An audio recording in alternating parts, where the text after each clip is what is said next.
드디어 미국이 판을 싹 엎어버렸습니다. 한 나라의 현직 대통령 마두로를 체포해 압송했다? 이건 단순한 체포가 아니었습니다.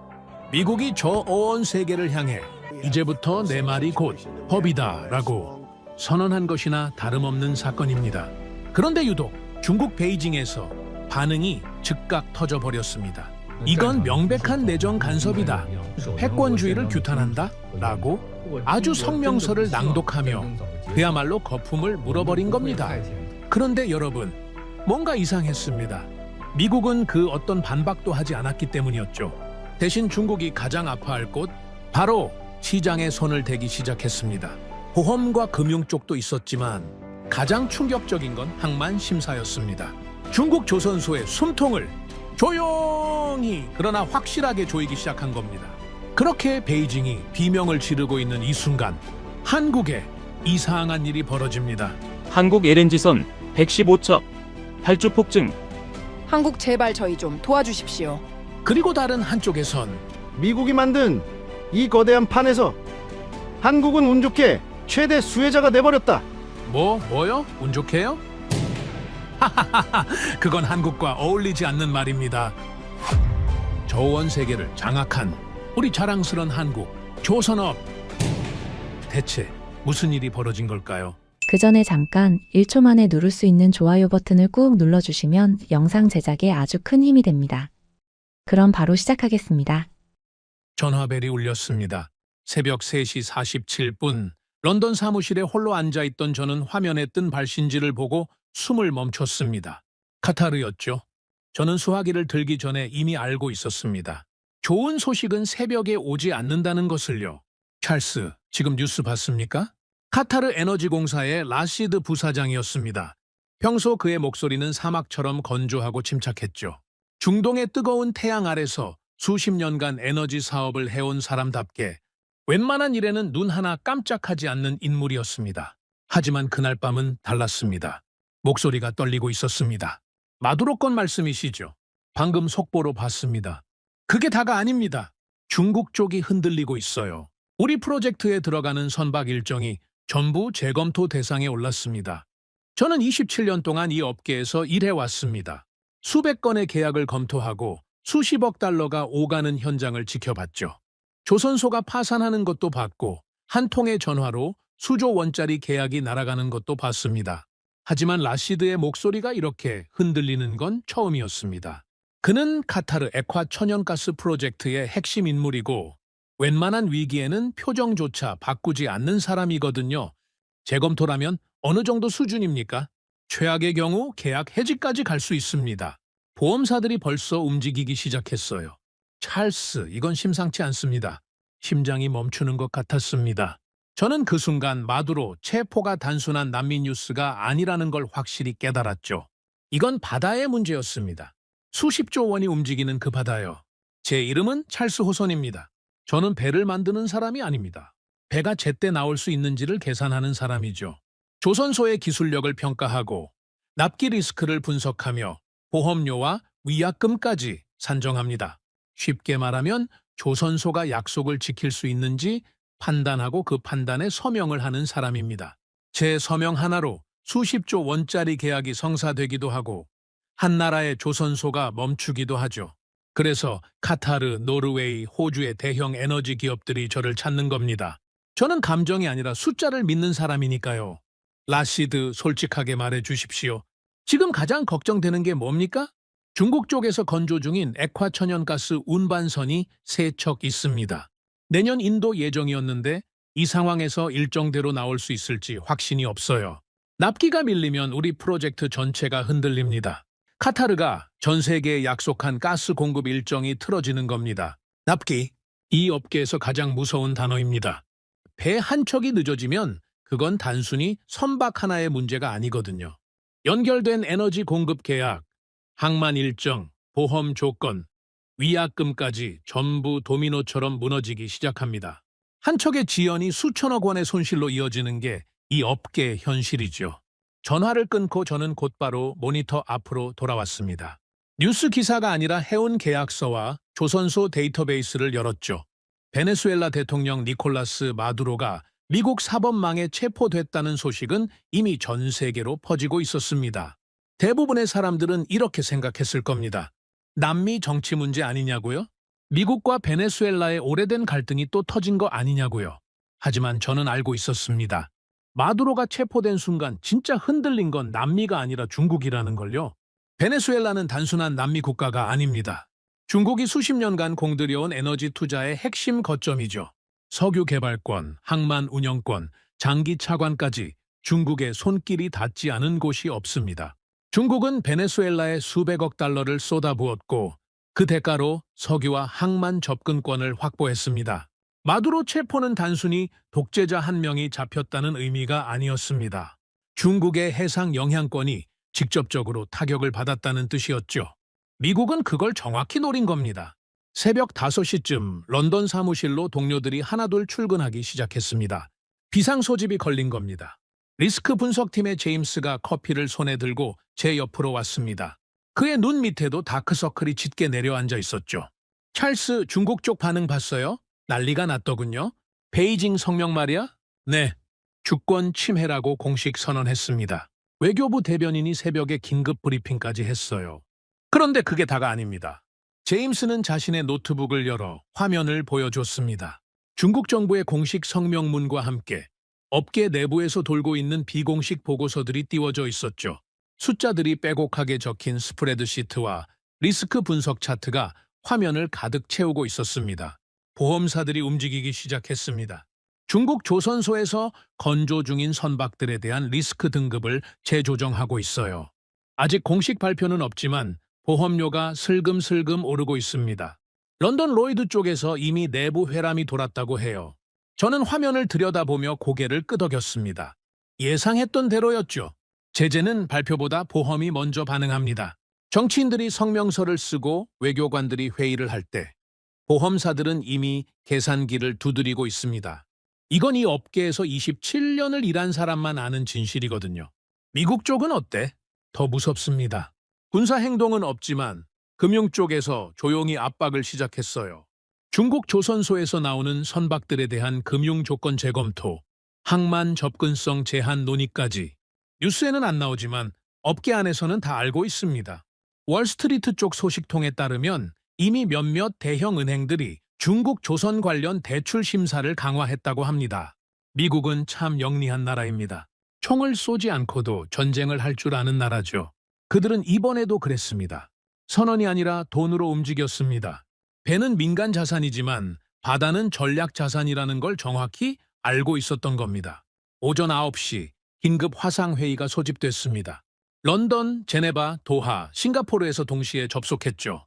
화면에 카타르의 라시드, 노르웨이의 에릭, 호주의 마이클이 차례로 나타났습니다. 모두 밤을 새운 얼굴이었습니다.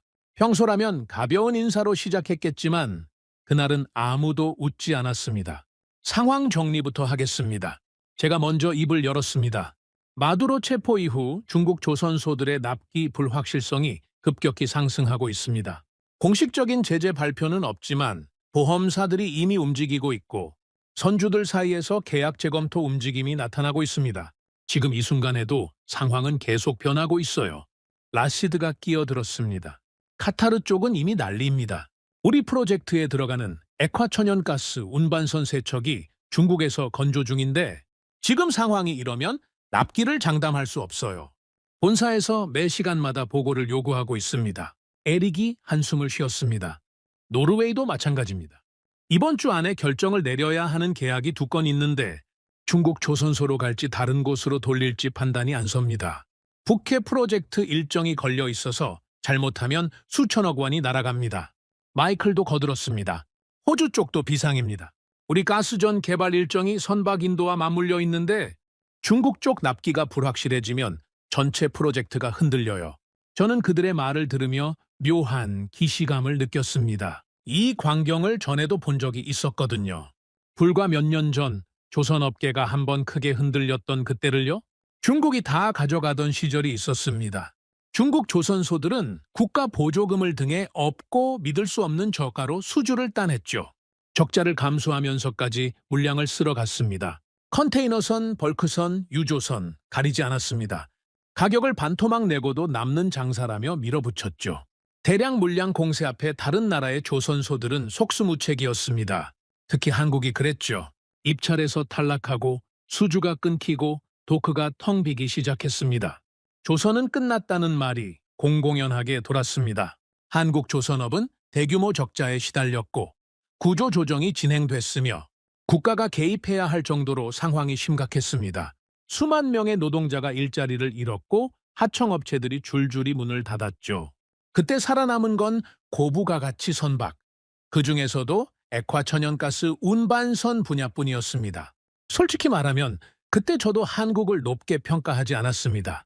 기술은 뛰어나지만 비싸다, 중국보다 느리고 보수적이다, 대안 중 하나 정도로만 봤죠. 한국은 제 계산표에서 맨 위에 있지 않았습니다. 회의가 계속되는 동안 저는 조용히 다른 화면을 열어 데이터를 확인하고 있었습니다. 전 세계 조선소들의 리스크 등급 변화를 실시간으로 보여주는 대시보드였죠. 대부분의 조선소들이 경고 상태로 분류되거나 계약 보류 대상으로 올라가거나 재검토가 필요하다는 표시가 붙어 있었습니다. 화면 전체가 노란색과 빨간색으로 물들어 있었죠. 그런데 이상한 점이 있었습니다. 액화천연가스 운반선 항목에서 딱 한 곳만 달랐습니다. 변경 없음, 안정 상태, 녹색 표시가 선명하게 빛나고 있었죠. 한국 조선소였습니다. 잠깐만요. 저는 회의 중간에 끼어들었습니다. 지금 데이터를 보고 있는데 이상한 게 있습니다. 중국 쪽은 전부 경고 등급으로 올라갔는데 한국만 안정 상태로 남아 있어요. 이거 오류 아닙니까? 제임스가 자신의 화면을 확인하더니 고개를 저었습니다. 오류 아닙니다. 제 쪽에서도 같은 데이터가 나와요. 한국 조선소들은 납기 기록이 워낙 안정적이라 리스크 등급의 변화가 없는 겁니다. 보험사들도 한국 쪽은 건드리지 않았어요. 라시드가 물었습니다. 한국이라면 현대중공업이나 삼성중공업 말씀입니까? 네. 그쪽은 액화천연가스 운반선 분야에서 수십 년간 납기를 어긴 적이 거의 없습니다. 기록을 보면 놀랄 정도예요.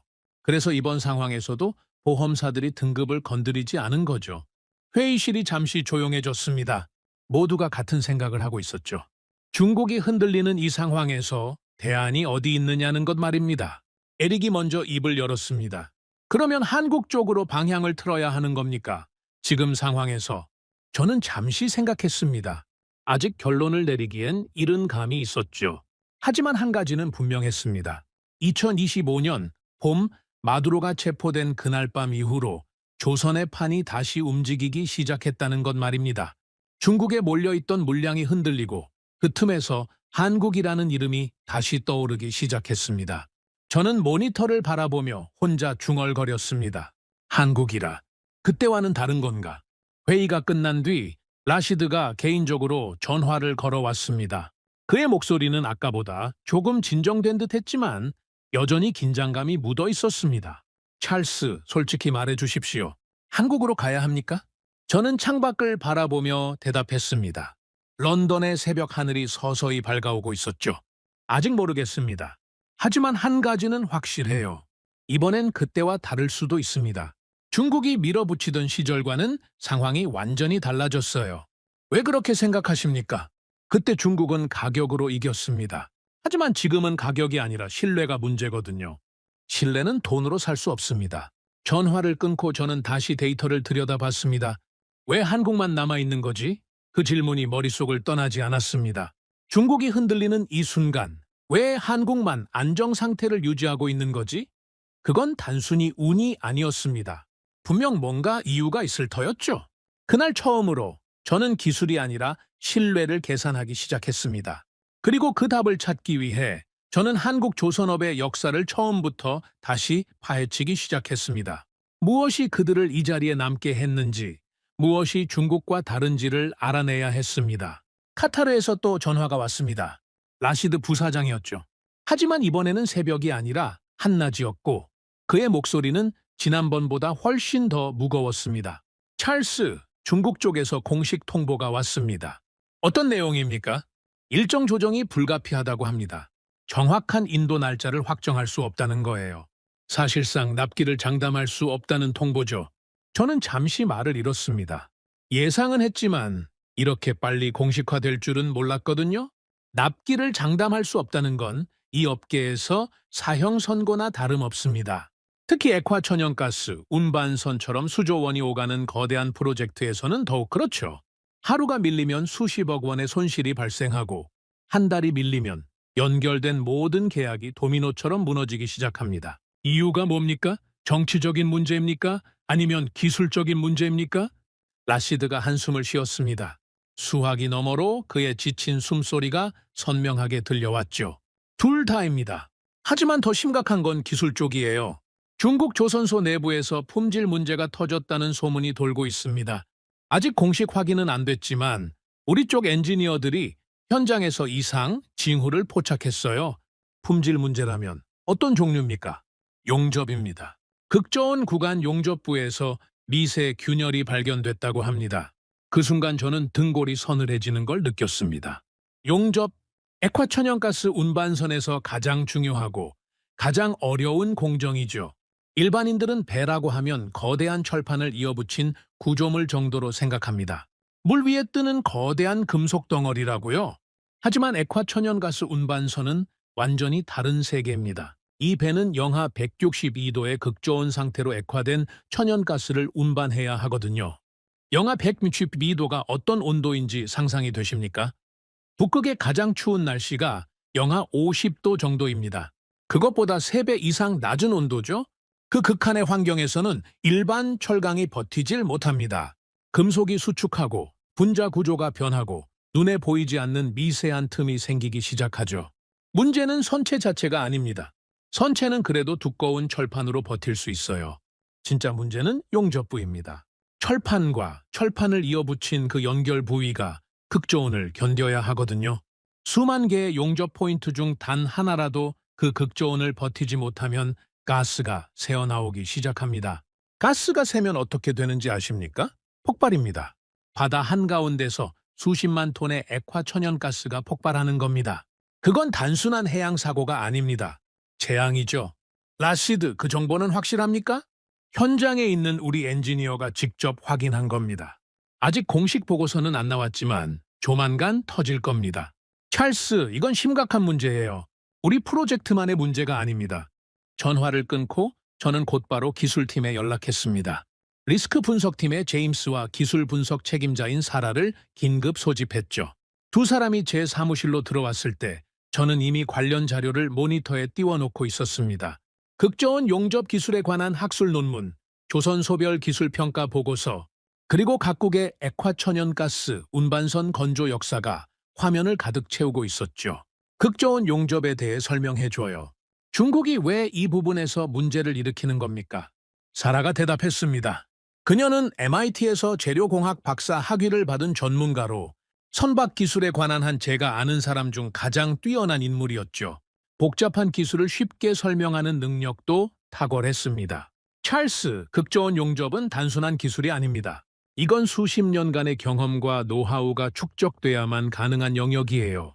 용접봉의 재질부터 시작해서 열 처리 방식, 용접 속도, 냉각 과정까지 모든 변수가 완벽하게 맞아떨어져야 합니다. 한 가지라도 어긋나면 미세 균열이 생기죠. 구체적으로 어떤 기술입니까? 사라가 모니터를 가리키며 설명을 이어갔습니다. 핵심은 용접봉입니다. 일반 용접봉으로는 극저온을 버틸 수 없어요. 특수 합금으로 만든 용접봉이 필요한데 이 용접봉을 만드는 기술 자체가 극도로 어렵습니다. 금속의 분자 구조를 조절해서 영하 162도에서도 수축하지 않고 균열이 생기지 않도록 해야 하거든요. 이건 재료공학의 정점에 있는 기술이에요. 중국은 그걸 못하는 겁니까? 못한다기보다는 아직 완성하지 못했다고 보는 게 맞습니다. 중국은 지난 10여 년간 엄청난 투자를 했어요. 설비도 최신식으로 갖췄고 해외에서 기술자들도 대거 영입했죠. 정부 차원에서 조선업을 전략산업으로 지정하고 천문학적인 보조금을 쏟아부었습니다. 하지만 극저온 용접만큼은 쉽게 따라잡지 못하고 있어요. 이건 설비나 인력의 문제가 아니거든요. 그럼 뭐가 문제입니까?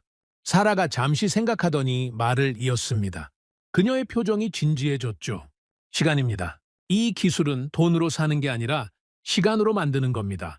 수천 번의 실험, 수만 건의 데이터 축적, 그리고 실패에서 배운 교훈들이 쌓여야 해요. 용접 하나를 하더라도 어떤 온도에서 어떤 속도로 해야 하는지, 냉각은 얼마나 천천히 해야 하는지, 습도와 기압은 어떻게 영향을 미치는지 이런 것들을 전부 경험으로 체득해야 합니다. 매뉴얼만 보고 따라할 수 있는 게 아니에요. 제임스가 끼어들었습니다. 제가 조사한 바로는 일본도 이 기술에 도전했다가 결국 포기했습니다. 유럽도 마찬가지고요. 막대한 투자를 했지만 원하는 수준에 도달하지 못했죠. 현재 극 좋은 용접 기술을 완벽하게 보유한 곳은 전 세계에서 한국밖에 없습니다. 한국만요? 네. 한국 조선소들이 이 기술을 개발하는데 약 30년이 걸렸습니다. 1990년대 초반부터 시작해서 2000년대 중반에 이르러서야 안정화됐죠. 그 기간 동안 축적된 실험 데이터만 수십만 건이에요. 실패 사례, 성공 사례, 한계 조건 테스트, 극한 환경 시뮬레이션까지 전부 포함해서요. 중국이 지금부터 똑같은 과정을 밟는다고 해도 최소 10년에서 15년은 걸릴 겁니다. 그것도 모든 게 순조롭게 진행된다는 가정해요. 저는 의자에 깊이 기대 앉았습니다. 상황이 점점 명확해지고 있었죠. 중국 조선소의 문제는 마두로 체포로 인한 정치적 압박 때문만이 아니었습니다. 근본적인 기술 격차가 있었던 겁니다. 그리고 그 격차는 돈이나 인력을 쏟아붓는다고 단기간에 메울 수 있는 게 아니었죠. 시간이 필요했습니다. 그들에게 없는 건 바로 그 시간이었습니다. 그러면 지금 중국에서 건조 중인 액화천연가스 운반선들은 어떻게 되는 겁니까? 사라가 고개를 저었습니다. 솔직히 말씀드리면 불확실합니다. 미세균열 문제가 사실이라면 해당 선박들은 전면 재검사를 받아야 해요. 최악의 경우 용접 부분을 전부 뜯어내고 처음부터 다시 해야 할 수도 있습니다. 그렇게 되면 납기는 1년 이상 밀릴 수 있어요. 1년이요? 네. 그리고 그건 기술적인 문제만 고려한 겁니다. 지금처럼 정치적 불확실성까지 더해지면 상황은 더 복잡해지죠. 보험사들이 추가 보증을 요구할 거고 금융 조건도 재협상해야 할 겁니다. 선주 입장에서는 악몽이에요. 저는 창밖을 바라봤습니다. 런던의 흐린 하늘이 제 기분을 대변하는 것 같았죠. 전 세계 에너지 시장이 액화천연가스 운반선을 기다리고 있는데 그 배들을 만들어야 할 중국 조선소가 흔들리고 있었습니다. 이건 단순한 조선업계의 문제가 아니었습니다. 글로벌 에너지 안보의 문제였죠. 그때 제 휴대폰이 울렸습니다. 노르웨이의 에릭이었죠. 찰스, 지금 통화 가능합니까? 네, 말씀하세요. 우리 쪽에서 결정을 내렸습니다. 중국 조선소와의 계약을 재검토하기로 했어요. 신규 발주는 전면 중단이고 기존 계약도 조건 변경을 요구할 예정입니다. 이사회에서 만장일치로 통과됐어요. 예상했던 일이군요. 다른 선주들도 비슷한 움직임을 보이고 있습니까? 네. 호주 쪽도 마찬가지고 유럽 메이저 에너지 기업들도 전부 중국 조선소 계약을 재검토 중입니다. 시장 전체가 움직이고 있어요. 에릭의 목소리에서 긴장감이 느껴졌습니다. 그도 이 상황의 심각성을 정확히 인식하고 있었죠. 찰스, 솔직히 물어봐도 되겠습니까? 한국 쪽은 어떻습니까? 그쪽으로 방향을 틀어야 할까요? 저는 잠시 생각했습니다. 모니터에 띄워진 데이터들을 훑어보며 머릿속으로 계산을 했죠. 극저온 기술 보유 현황, 납기 준수율, 품질 기록, 현재 수주 장호, 모든 지표가 하나의 방향을 가리키고 있었습니다. 에릭, 저도 지금 한국 조선소에 대해 집중적으로 조사하고 있습니다. 하지만 한 가지는 확실히 말씀드릴 수 있어요. 극저온 기술에 관한 한, 현재 한국을 대체할 곳은 없어 보입니다. 그 정도로 확실합니까? 확실합니다. 이건 제 27년 경력을 걸고 말씀드리는 겁니다. 일본도 실패했고 유럽도 포기했습니다. 중국은 아직 거기까지 도달하지 못했고요. 이 기술을 가진 곳은 한국뿐이에요. 전화를 끊고 저는 다시 데이터 분석에 몰두했습니다. 한국 조선소들의 기록을 하나하나 살펴봤죠. 현대중공업, 삼성중공업, 대우조선해양, 이 세 회사가 전 세계 액화천연가스 운반선 시장의 대부분을 차지하고 있었습니다. 그리고 그들의 납기 기록은 놀라울 정도로 안정적이었죠. 제가 발견한 사실 중 가장 인상적이었던 건 납기 준수율이었습니다. 한국 조선소들은 지난 20년간 액화천연가스 운반선 납기를 어긴 적이 거의 없었습니다. 계약서에 명시된 날짜의 배를 인도했고 품질 문제로 반송된 사례도 찾기 어려웠죠. 수백 척의 배를 만들면서 이 정도의 기록을 유지한다는 건 정말 대단한 일이었습니다. 조선업처럼 복잡하고 변수가 많은 산업에서 이 정도의 신뢰도를 유지한다는 건 거의 기적에 가까운 일이거든요. 제임스가 추가 자료를 가지고 다시 제 사무실로 들어왔습니다. 찰스, 한국 조선소들의 현재 수주 잔고를 정리했습니다. 보시겠어요? 보여줘요. 그가 건넨 보고서를 펼쳤습니다. 숫자들이 빼곡하게 적혀 있었죠? 그리고 그 숫자들을 보는 순간 저는 또 한 번 놀라지 않을 수 없었습니다. 이게 맞습니까? 4년치 물량이 이미 차 있다고요? 네, 정확히는 4년에서 5년치입니다. 현대중공업, 삼성중공업, 한화오션 전부 마찬가지예요. 도크가 꽉 차 있어서 새로운 주문을 받으려면 기다려야 하는 상황입니다. 저는 잠시 보고서를 내려다봤습니다. 이건 제가 예상한 것보다 훨씬 더 대단한 상황이었죠. 한국 조선소들은 주문을 받지 못해서 걱정하는 게 아니었습니다. 너무 많은 주문이 밀려들어서 소화하지 못하는 상황이었던 겁니다. 가격은 어떻습니까? 척당 2억 6천만 달러 정도입니다. 한화로 약 3,700억 원이죠. 중국보다 20에서 30% 정도 비쌉니다. 그런데도 주문이 이렇게 밀려 있다는 겁니까? 네. 선주들이 가격보다 신뢰를 선택하는 겁니다. 싸게 만들어서 1년 늦게 받느니 비싸더라도 제때 받는 게 낫다는 거죠. 액화천연가스 운반선은 납기가 생명이니까요. 저는 다시 한번 창밖을 바라봤습니다. 런던의 하늘은 여전히 흐렸지만 제 머릿속은 점점 맑아지고 있었습니다. 중국이 가격으로 시장을 휩쓸던 시절이 있었습니다. 하지만 지금은 상황이 완전히 달라졌죠. 가격이 아니라 신뢰가 기준이 됐습니다. 그리고 그 신뢰의 정점에 한국이 있었습니다. 그날 저녁 라시드에게서 또 전화가 왔습니다. 찰스 카타르 본사에서 긴급 회의가 소집됐습니다. 중국 쪽 문제가 공식화되면서 대안을 찾아야 한다는 결론이 났어요. 본사에서 당신의 의견을 듣고 싶어 합니다. 제 의견이요? 네. 한국으로 가야 합니까? 그게 정말 유일한 대안입니까? 저는 잠시 침묵했습니다. 27년간의 경험, 수백 건의 계약, 수천 시간의 분석, 그 모든 것이 하나의 결론을 가리키고 있었죠. 라시드, 저는 이 업계에서 일하면서 하나의 원칙을 지켜왔습니다. 감정이 아니라 숫자로 판단한다는 거죠. 그리고 지금 제가 보고 있는 숫자들은 명확한 결론을 가리키고 있습니다. 그게 뭡니까? 액화천연가스 운반선은 철로 만들지 않습니다. 신뢰로 만드는 겁니다. 그리고 그 신뢰를 증명할 수 있는 곳은 하나뿐이에요. 중국은 많이 만들었지만 끝까지 책임지진 못했습니다. 한국은 달랐죠. 그들은 조용했지만 준비돼 있었습니다. 인천공항에 내렸을 때 저는 묘한 긴장감을 느꼈습니다. 27년간 전 세계를 돌아다니며 수많은 조선소를 방문했지만 한국에 이런 목적으로 오는 건 처음이었거든요. 예전에는 한국을 그저 여러 선택지 중 하나로 봤습니다.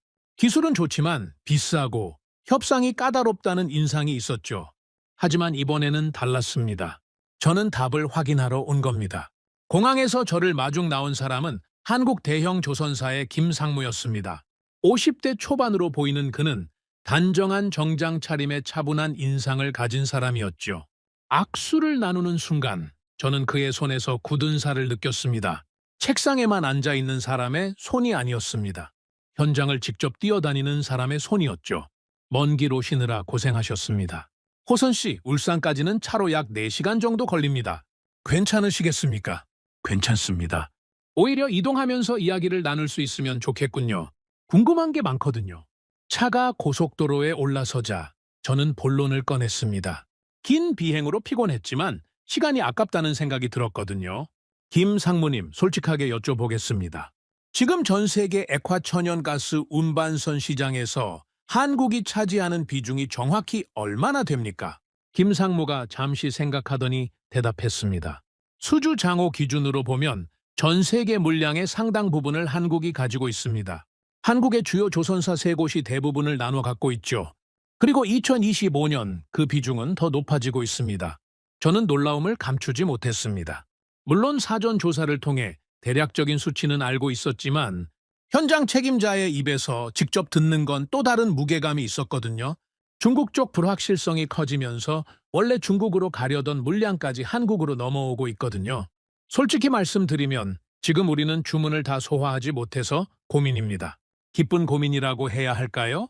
주문을 거절하는 겁니까? 거절이라기보다는 일정을 조율하는 거죠. 도크에 빈자리가 없으면 배를 만들 수가 없으니까요. 지금 신규 계약을 하시면 배를 받으실 수 있는 게 빨라야 4년에서 5년 후입니다. 그 전에는 물리적으로 불가능해요. 저는 창밖으로 스쳐 지나가는 한국의 풍경을 바라보며 생각에 잠겼습니다. 전 세계가 액화 천연가스 운반선을 원하는데 그 배를 만들 수 있는 곳은 사실상 한국뿐이고 한국은 이미 수년치 주문이 밀려 있다. 이건 단순한 호황이 아니었습니다. 구조적인 독점이었죠. 왜 이렇게 된 겁니까? 중국도 조선 강국이고 일본도 기술력이 있는데 왜 액화 천연가스 운반선만큼은 한국이 독주하는 겁니까? 김상무가 잠시 침묵했습니다. 창밖을 바라보는 그의 눈빛이 어딘가 먼 곳을 향하는 것 같았죠. 과거의 기억을 떠올리는 표정이었습니다. 호선 씨, 한국 조선업이 처음부터 강했던 건 아닙니다. 우리도 무너질 뻔한 적이 있어요. 중국이 저가 공세로 시장을 휩쓸었을 때 한국 조선소들은 정말 힘들었습니다.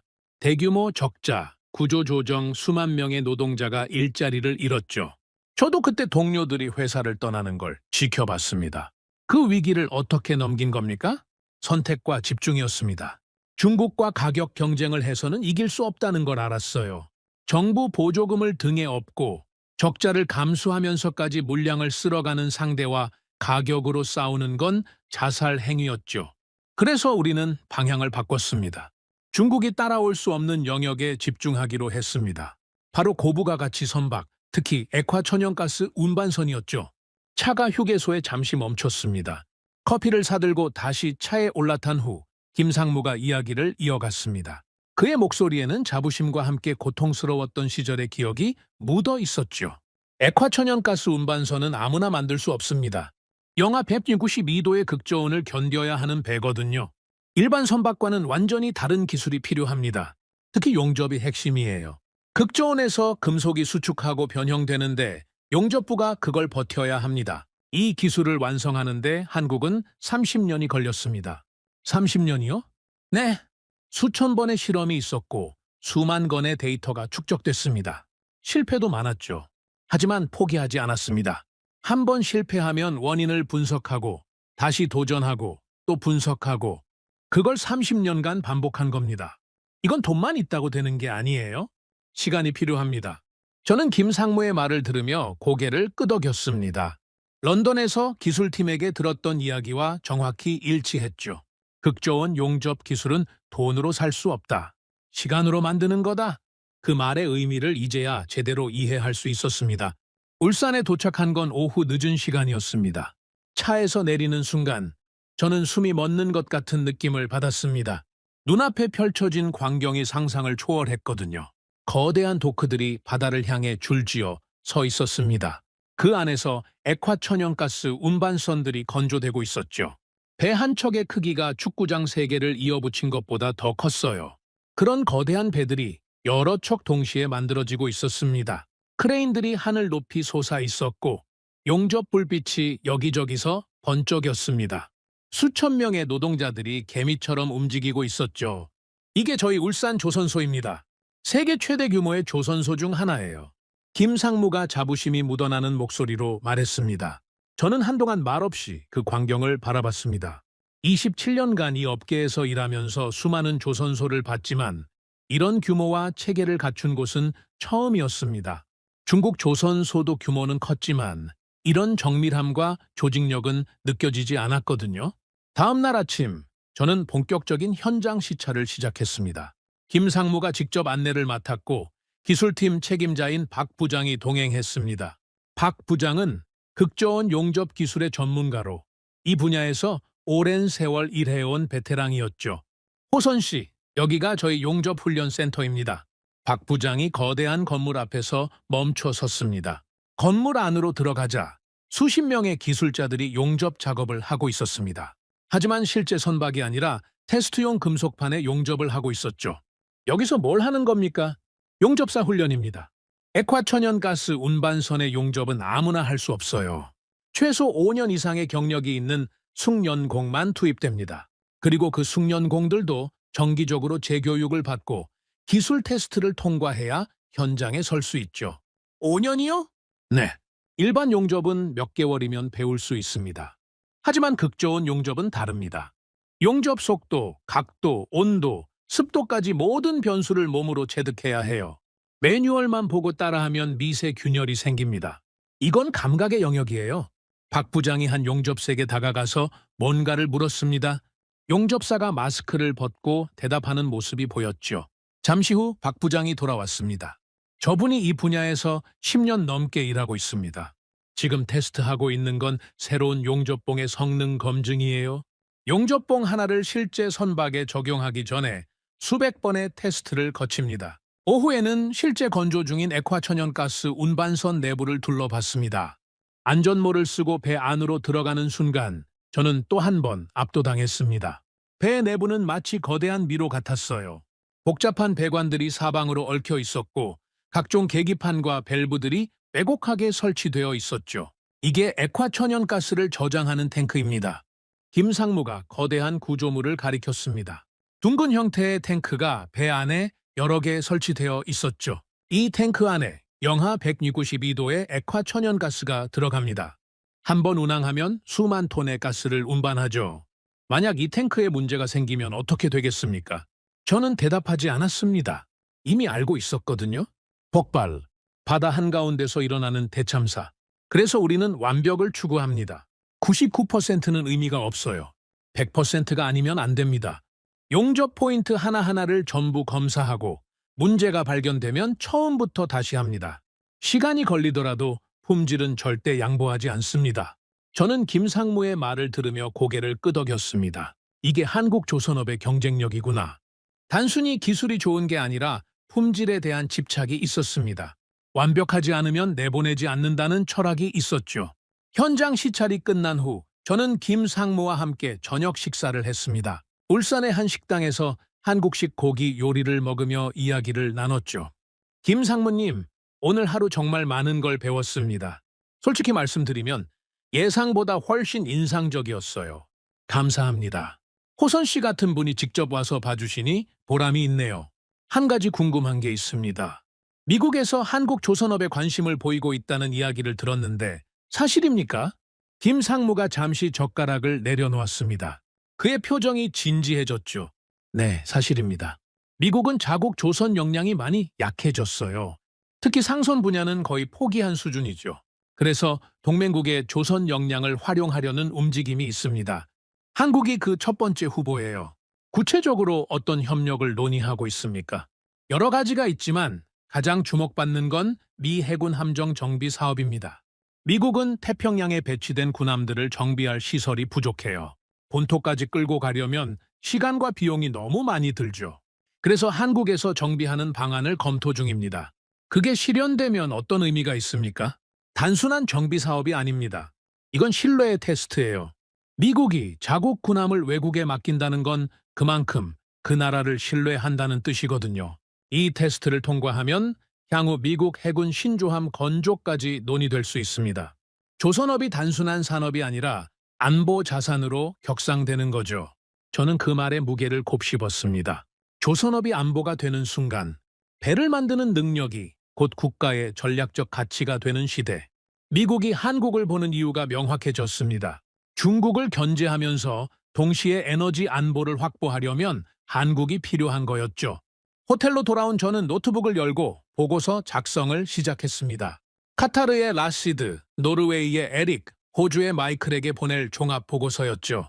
저는 오늘 하루 동안 보고 들은 것들을 정리하면서 결론 부분에 이렇게 적었습니다. 한국은 갑자기 강해진 게 아닙니다. 30년간의 축적이 있었고 위기를 통해 단련됐습니다. 그들은 중국이 가격으로 밀어붙일 때 포기하지 않았고 대신 중국이 따라올 수 없는 영역을 개척했습니다. 그 결과가 지금의 독주입니다. 이 시장에서 남은 선택지는 하나뿐입니다. 보고서를 마무리한 후 저는 창밖을 바라봤습니다. 울산의 밤하늘에는 조선소의 불빛들이 반짝이고 있었습니다. 밤에도 일을 멈추지 않는 거였죠. 저 불빛 아래에서 수천 명의 노동자들이 지금도 용접을 하고 검사를 하고 배를 만들고 있을 겁니다. 저는 그 불빛들을 바라보며 중얼거렸습니다. 한국은 조용했지만 준비돼 있었구나. 그리고 이제 그 준비가 빛을 발하기 시작했다. 한국에서 돌아온 직후 저는 런던 사무실에서 긴급 보고서를 정리하고 있었습니다. 울산에서 본 광경이 아직도 눈앞에 선명했죠. 거대한 도크들, 밤에도 꺼지지 않는 용접 불빛, 그리고 묵묵히 일하는 기술자들의 모습. 저는 그 장면들을 떠올리며 보고서의 결론을 다듬고 있었습니다. 그때 제임스가 급하게 문을 열고 들어왔습니다. 그의 표정이 심상치 않았죠. 찰스, 중국에서 움직임이 있습니다. 큰 움직임이에요. 무슨 일이야? 베이징에서 발표가 나왔습니다. 조선업을 국가전략산업으로 재지정하고 대규모 지원책을 쏟아붓겠다고 합니다. 한국을 따라잡겠다는 선언이에요. 저는 제임스가 건넨 보고서를 받아들었습니다. 중국 정부의 발표문과 함께 업계에서 입수한 내부 문건들이 첨부되어 있었죠. 내용을 훑어보는 순간 저는 눈썹을 치켜 올렸습니다. 규모가 예상보다 훨씬 컸거든요. 정부 보조금 확대, 야간 풀가동 지시, 기술자 대규모 연기입. 이건 총력전이군. 네. 그리고 내부 문건에 따르면 중국 조선업계 최고위층에서 직접 지시가 내려왔다고 합니다. 한국과의 기술 격차를 5년 안에 좁히라는 목표가 설정됐어요. 실패는 용납하지 않겠다는 분위기입니다. 책임자들에게 엄청난 압박이 가해지고 있다고 해요. 저는 의자에 깊이 기대앉으며 생각에 잠겼습니다. 중국이 움직이기 시작했다. 예상했던 일이었죠. 마두로 체포 이후 중국 조선업이 흔들리면서 그들이 가만히 있을 리 없었습니다. 문제는 이 방역이 얼마나 효과가 있을 것인가였죠. 구체적으로 어떤 조치들이 포함되어 있어? 크게 4가지입니다. 첫째, 조선소에 대한 직접 보조금 확대. 둘째, 해외 기술자 영입을 위한 특별 프로그램. 셋째, 국내 연구소들의 극저온 기술 개발 집중. 넷째, 국영 기업들의 중국산 선박 우선 발주 의무화. 총동원령 수준이에요. 저는 고개를 끄덕였습니다. 중국답게 대규모로 움직이는군. 하지만 규모만으로 해결될 문제가 아니라는 걸 저는 알고 있었습니다. 다음 날 저는 화상회의를 소집했습니다. 카타르의 라시드, 노르웨이의 에릭, 호주의 마이클이 화면에 나타났죠. 모두 중국의 발표에 대해 궁금해하고 있었습니다. 찰스, 중국의 이번 조치를 어떻게 평가하십니까? 실제로 효과가 있을까요? 라시드가 먼저 물었습니다. 솔직히 말씀드리겠습니다.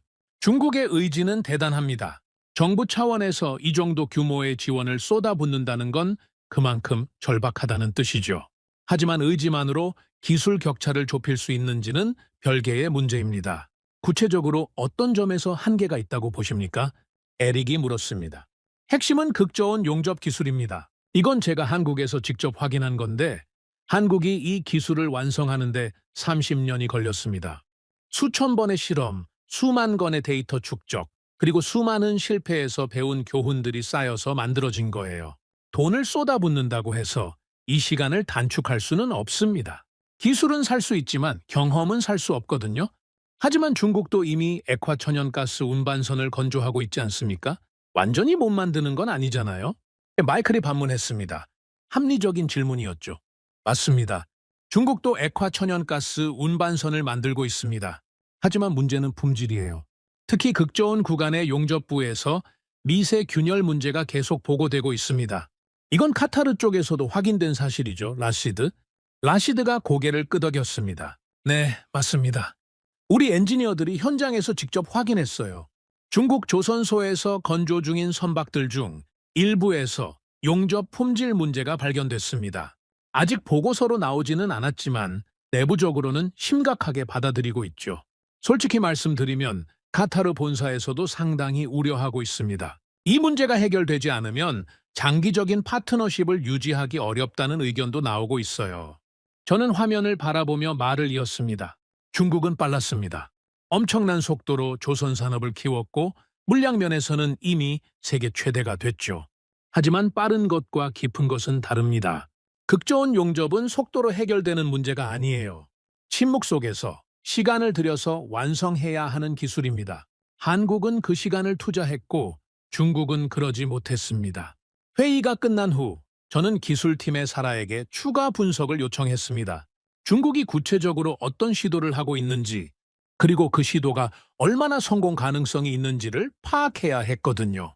다음 날 사라가 분석 보고서를 가지고 제 사무실로 왔습니다. 찰스, 중국의 대응책을 분석해 봤습니다. 크게 세 가지로 나눌 수 있어요. 말해봐요. 첫째, 해외 기술자 영입입니다. 중국은 한국과 일본의 은퇴한 용접 기술자들을 고액 연봉으로 스카우트하고 있어요. 기술 이전을 노리는 거죠. 연봉을 3배, 4배까지 제시한다는 소문도 있습니다. 일부 기술자들이 실제로 넘어갔다는 얘기도 들려요. 효과가 있을까요? 제한적입니다. 개인의 경험은 이전할 수 있지만 시스템은 이전할 수 없어요. 한국조선소의 강점은 개인 기술자가 아니라 전체 시스템에 있거든요. 훈련 체계, 품질 검증 프로세스, 데이터 축적 방식까지 전부 포함해서요. 한 명의 기술자가 알고 있는 건 전체의 일부에 불과합니다. 퍼즐 조각 하나를 가져간다고 전체 그림이 완성되지는 않아요. 둘째는 뭐예요? 대체 소재 개발입니다. 한국이 사용하는 극저온 용접봉을 대체할 수 있는 새로운 소재를 개발하려고 합니다. 자체 기술로 극저온 환경을 버틸 수 있는 용접봉을 만들겠다는 거죠. 국가연구소까지 동원해서 진행 중이라고 해요.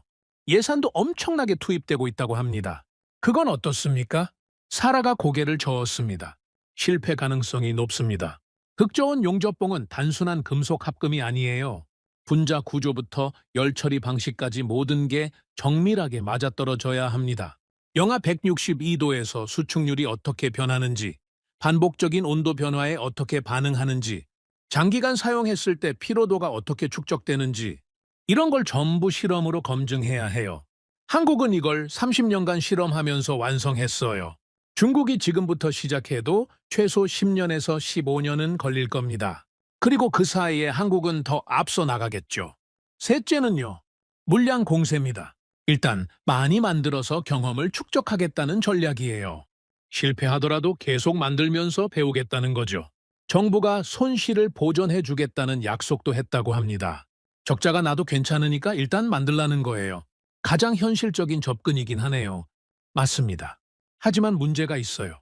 액화천연가스 운반선은 실패 비용이 너무 큽니다. 한 척에 수천억 원이 들어가는데 품질 문제가 생기면 전부 다시 해야 해요. 용접부를 뜯어내고 처음부터 다시 작업하는 거죠. 그리고 더 큰 문제는 선주들의 신뢰입니다. 한번 품질 문제가 알려지면 다음 계약을 따내기가 훨씬 어려워지거든요. 선주들이 그 리스크를 감수하려 하지 않습니다. 결국 중국 조선소에 발주하는 물량이 줄어들고 경험을 축적할 기회도 줄어드는 악순환이 생기는 거죠. 저는 사라의 분석을 들으며 고개를 끄덕였습니다. 중국의 딜레마가 명확해졌죠. 기술을 발전시키려면 경험이 필요한데 경험을 쌓으려면 주문이 필요하고 주문을 받으려면 신뢰가 필요한데 신뢰를 얻으려면 기술이 필요하다. 완벽한 악순환이었습니다. 사라, 한 가지 더 물어볼게. 중국이 이 악순환을 깰 수 있는 방법이 있을까? 사라가 잠시 생각하더니 대답했습니다. 이론적으로는 있어요. 시간을 두고 꾸준히 투자하면서 내수 시장에서 경험을 쌓는 거죠. 중국 국영 기업들이 중국산 선박을 발주하게 하고 거기서 기술을 발전시키는 겁니다. 하지만 문제는 시간이에요. 그 방법으로 한국 수준에 도달하려면 최소 10년에서 15년이 걸립니다. 그리고 그 시간 동안 국제시장에서는 계속 밀릴 수밖에 없어요. 며칠 후 노르웨이의 에릭에게서 전화가 왔습니다. 찰스, 우리 쪽에서 결정을 내렸습니다. 어떤 결정입니까? 중국 조선소와의 신규 계약을 전면 중단합니다. 기존 계약도 조건 변경을 요구할 예정이에요. 이사회에서 만장일치로 통과됐습니다. 반대 의견이 단 하나도 없었어요. 예상했던 일이군요. 다른 선주들도 비슷한 움직임을 보이고 있습니까? 네, 유럽 메이저 에너지 기업들 대부분이 같은 방향으로 가고 있습니다. 호주 쪽도 마찬가지고요. 보험사들이 중국 조선소 리스크 등급을 상향 조정하면서 금융 조건이 나빠졌거든요. 경제적으로도 중국 쪽이 더 이상 매력적이지 않습니다. 싸게 만들어서 1년 늦게 받느니 비싸더라도 제때 받는 게 훨씬 낫다는 결론이 났어요. 지연 비용, 보험료 인상, 리스크 프리미엄까지 다 계산해보면 중국이 싸지 않아요. 보험사들의 움직임이 결정적이었군요. 맞습니다. 보험사들이 먼저 움직였어요. 그들의 계산은 정확하거든요. 리스크가 높으면 보험료가 오르고 보험료가 오르면 선주들은 떠납니다. 정치가 개입할 수 없는 영역이에요. 숫자가 모든 걸 말해주는 거죠. 저는 전화를 끊고 창밖을 바라봤습니다. 시장이 움직이고 있었습니다. 중국이 아무리 발버둥 쳐도 신뢰는 하루아침에 회복되지 않습니다. 보험사는 거짓말을 하지 않아요. 그들의 계산은 냉혹하고 정확하죠. 그 무렵 중국 내부에서 흥미로운 소식이 들려왔습니다. 제임스가 입수한 정보였죠. 찰스 중국 조선업계 내부에서 갈등이 생기고 있다고 합니다. 어떤 갈등이야? 정부는 액화 천연가스 운반선 물량을 늘리라고 압박하는데 현장에서는 기술적으로 준비가 안 됐다라고 반발하고 있어요. 무리하게 밀어붙이다가 대형 사고가 나면 어떻게 하느냐는 거죠. 현장 기술자들이 상당히 불안해하고 있다고 합니다. 현장 기술자들의 반발이군. 네. 그리고 실제로 일부 도크에서는 작업이 중단됐다는 소문도 있습니다. 품질 검사에서 문제가 발견돼서 전면 재작업에 들어갔다고 해요. 용접부를 전부 뜯어내고 처음부터 다시 하고 있다는 겁니다. 일정이 몇 달씩 밀리고 있다고 해요. 선주들은 어떻게 반응하고 있어? 당연히 화가 났죠. 납기 지연에 대한 보상을 요구하는 경우도 있고 아예 계약을 취소하려는 움직임도 있습니다. 중국 측에서 위약금 면제를 제안하면서 달래고 있다고 하는데 쉽지 않은 것 같아요. 저는 그 소식을 들으며 씁쓸한 기분이 들었습니다. 기술자들은 알고 있는 거죠. 자신들이 아직 준비가 안 됐다는 걸. 하지만 정치적 압박 앞에서 그들의 목소리는 묻히고 있었습니다. 중국은 빨리 가려고 했지만 결국 더 늦어지고 있었습니다. 속도에 대한 집착이 오히려 발목을 잡고 있는 거였죠. 다음 주 저는 종합 분석 보고서를 완성해서 모든 관계자들에게 발송했습니다. 보고서의 결론 부분에는 이렇게 적었습니다. 중국의 방역은 인상적이지만 근본적인 한계가 있다. 극좋은 용접 기술은 시간과 경험의 축적으로만 완성될 수 있으며 이는 정부 지원이나 물량 공세로 단축할 수 없다. 현재 중국 조선소의 품질 문제는 구조적인 것이며 단기간에 해결될 가능성은 낮다.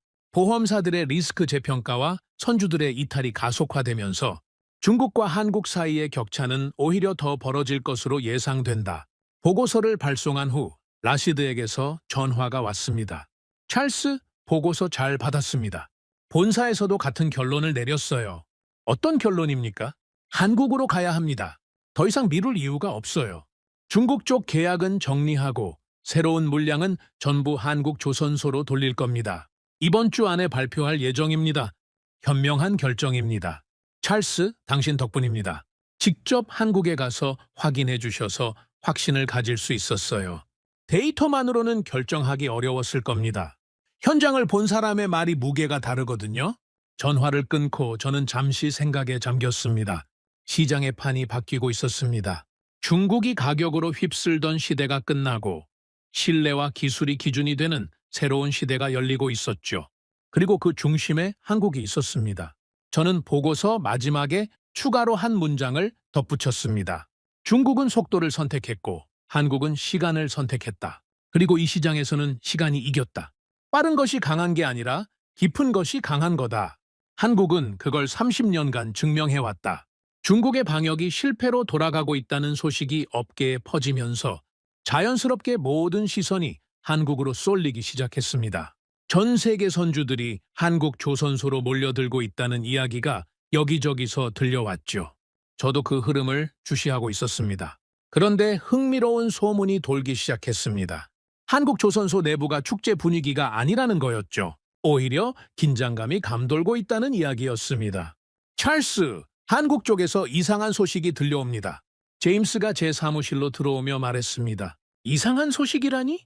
한국 조선소 내부에서 갈등이 있다는 얘기가 돌고 있어요. 주문이 너무 많이 밀려들어서 문제라는 겁니다. 주문이 많으면 좋은 거 아닌가? 그게 그렇게 단순하지 않은 모양입니다. 현장에서는 더 이상 받으면 안 된다는 목소리가 나오고 있다고 해요. 무리하게 일정을 잡았다가 품질 문제가 생기면 어떻게 하느냐는 거죠. 경영진은 더 받고 싶어 하는데 현장 기술자들이 반대하고 있다는 이야기도 있습니다. 저는 그 말을 듣고 잠시 생각에 잠겼습니다. 한국 조선소가 주문을 거절하고 있다? 이건 예상하지 못한 상황이었죠. 보통 조선소는 주문이 많으면 좋아합니다. 매출이 늘어나고 고용이 안정되고 회사가 성장하니까요. 그런데 한국은 오히려 주문을 조절하고 있다는 겁니다. 며칠 후 저는 한국의 김 상무에게 전화를 걸었습니다. 울산에서 만났던 그분이었죠. 직접 확인해보고 싶었거든요. 김상무님, 요즘 어떻게 지내십니까? 호선 씨, 반갑습니다. 솔직히 말씀드리면 요즘 정신이 없습니다. 전화가 하루에도 수십 통씩 옵니다. 전 세계에서 배를 만들어 달라고 연락이 오는데 다 받을 수가 없어요. 업계에서 소문이 돌더군요. 한국 조선소 내부에서 논쟁이 있다고요. 김상무가 잠시 침묵했습니다. 그리고 낮은 목소리로 말했죠. 논쟁이라고 하면 좀 과장된 표현이고요. 내부 논의가 있는 건 사실입니다. 지금 도크가 4년에서 5년치 물량으로 꽉 차 있어요. 이 상태에서 더 받으면 일정이 빠듯해지고, 일정이 빠듯해지면 품질에 문제가 생길 수 있거든요. 품질 문제라면 구체적으로 어떤 겁니까? 액화천연가스 운반선은 실수가 용납되지 않습니다. 용접 하나가 잘못되면 사람이 죽어요. 바다 한가운데서 폭발이 일어나면 수백 명의 선원이 목숨을 잃습니다. 우리는 지금까지 그런 사고를 한 번도 낸 적이 없습니다.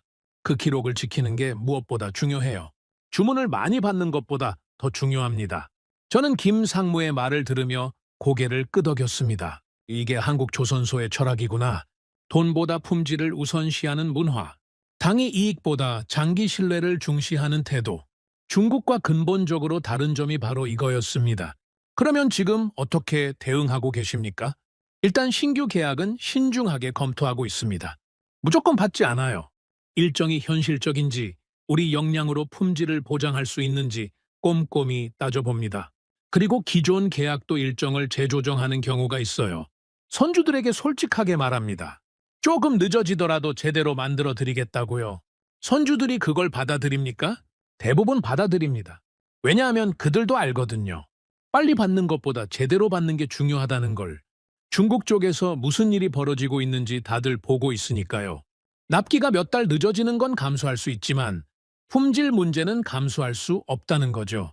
전화를 끊고 저는 창밖을 바라봤습니다. 한국 조선소는 호황 속에서도 자만하지 않고 있었습니다. 오히려 더 긴장하고 더 신중해지고 있었죠. 이게 그들이 30년간 신뢰를 쌓아온 비결이구나. 며칠 후 업계에서 또 다른 소식이 흘러나왔습니다. 한국 조선소에서 새로운 용접봉 테스트가 진행되고 있다는 이야기였죠.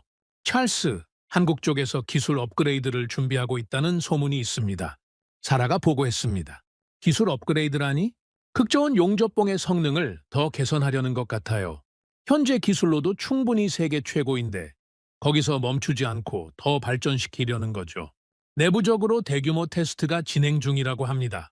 연구개발팀이 밤낮으로 실험을 돌리고 있다는 얘기도 들었어요. 이미 최고인데 왜 더 개선하는 거야? 경쟁자들이 따라오지 못하게 격차를 더 벌리려는 거겠죠. 중국이 10년 후에 지금의 한국 수준에 도달한다고 해도 그때 한국은 이미 더 앞서 있을 겁니다. 움직이는 목표물을 쫓는 건 정지된 목표물을 쫓는 것보다 훨씬 어렵거든요. 한국은 그걸 정확히 알고 있는 거예요. 저는 그 말을 듣고 감탄했습니다. 한국은 이미 이기고 있는데도 계속 달리고 있었습니다. 현재에 안주하지 않고 미래를 준비하는 것. 이게 진짜 강자의 모습이었죠. 그 무렵 저는 울산 조선소에서 일하는 한 기술자에 대한 이야기를 전해 들었습니다. 김상무가 전화 통화 중에 언급한 내용이었죠.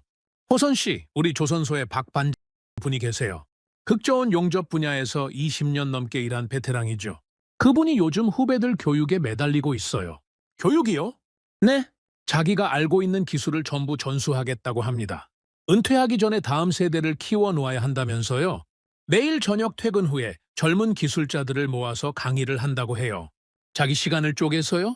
월급을 더 받는 것도 아닌데 그냥 사명감으로 하는 겁니다. 대단하시네요. 그런 분들이 많아요. 한국 조선소의 진짜 경쟁력은 설비나 기술 자체가 아닙니다. 그걸 전수하고 발전시키는 사람들이에요. 선배가 후배를 가르치고 후배가 또 그 아래를 가르치는 문화가 있습니다. 그 문화가 있는 한 우리는 계속 앞서 나갈 수 있습니다. 저는 그 이야기를 들으며 깊은 인상을 받았습니다. 개인의 노하우가 조직의 자산으로 축적되는 시스템, 선배가 후배를 가르치고 후배가 다시 그 다음 세대를 가르치는 순환. 이건 돈으로 살 수 없는 거였습니다. 수십 년간 쌓아온 문화였죠. 며칠 후 라시드에게서 전화가 왔습니다. 찰스, 한국 쪽과 계약 협상을 시작했습니다. 그런데 예상과 다른 점이 있어요. 어떤 점이요? 한국조선소가 우리에게 먼저 조건을 제시했습니다. 일정의 여유를 달라고 하더군요. 조금 늦어지더라도 품질을 보장하겠다고요. 그리고 만약 우리가 급하게 재촉하면 계약을 거절하겠다고 했습니다. 계약을 거절하겠다고요? 네? 처음에는 좀 당황했어요. 보통 조선소가 선주에게 그런 말을 하지 않거든요. 을의 입장에서 갑에게 조건을 다는 경우는 거의 없죠. 하지만 생각해보니까 이해가 됐습니다. 그들은 자기 원칙을 지키는 거예요. 품질을 희생하면서까지 계약을 따내지 않겠다는 거죠. 어떻게 하셨습니까? 받아들였습니다. 오히려 신뢰가 더 생겼어요. 우리에게 좋은 소리만 하는 조선소보다 솔직하게 한계를 말하는 조선소가 더 믿음직스럽거든요. 그들이 할 수 있다고 말하면 진짜 할 수 있는 거라는 확신이 들었습니다. 빈말을 하는 사람들이 아니라는 게 느껴졌어요. 저는 전화를 끊고 생각에 잠겼습니다. 한국조선소는 계약을 따내기 위해 굽신거리지 않았습니다. 오히려 자기 기준을 선주에게 제시했죠. 그리고 선주들은 그걸 받아들이고 있었습니다. 신뢰의 힘이었습니다. 30년간 쌓아온 신뢰가 만들어낸 협상력이었죠. 그 무렵 업계에서 또 다른 이야기가 흘러나왔습니다. 한국조선소의 품질 검사 과정에 대한 내용이었죠. 찰스, 한국조선소의 품질 검사가 얼마나 엄격한지 아세요? 제임스가 물었습니다. 어느 정도인데? 용접 포인트 하나하나를 전부 검사한다고 합니다. 액화천연가스 운반선 한 척의 용접 포인트가 수만 개예요. 그걸 전부 엑스레이로 찍고 초음파로 검사하고 육안으로 확인합니다. 3번의 검사를 통과해야 다음 공정으로 넘어갈 수 있어요. 문제가 발견되면 해당 부분을 뜯어내고 처음부터 다시 해요. 아무리 시간이 걸려도 그 과정을 생략하지 않습니다. 그러면 시간이 엄청나게 걸리겠네. 네. 그래서 일정이 빠듯한 거예요. 하지만 그들은 그 과정을 절대 생략하지 않습니다. 한번 출고된 배에서 문제가 생기면 그건 회사의 신뢰가 무너지는 거니까요.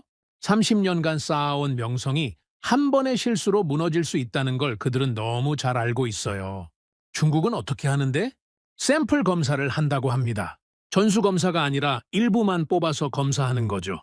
시간과 비용을 줄이기 위해서요?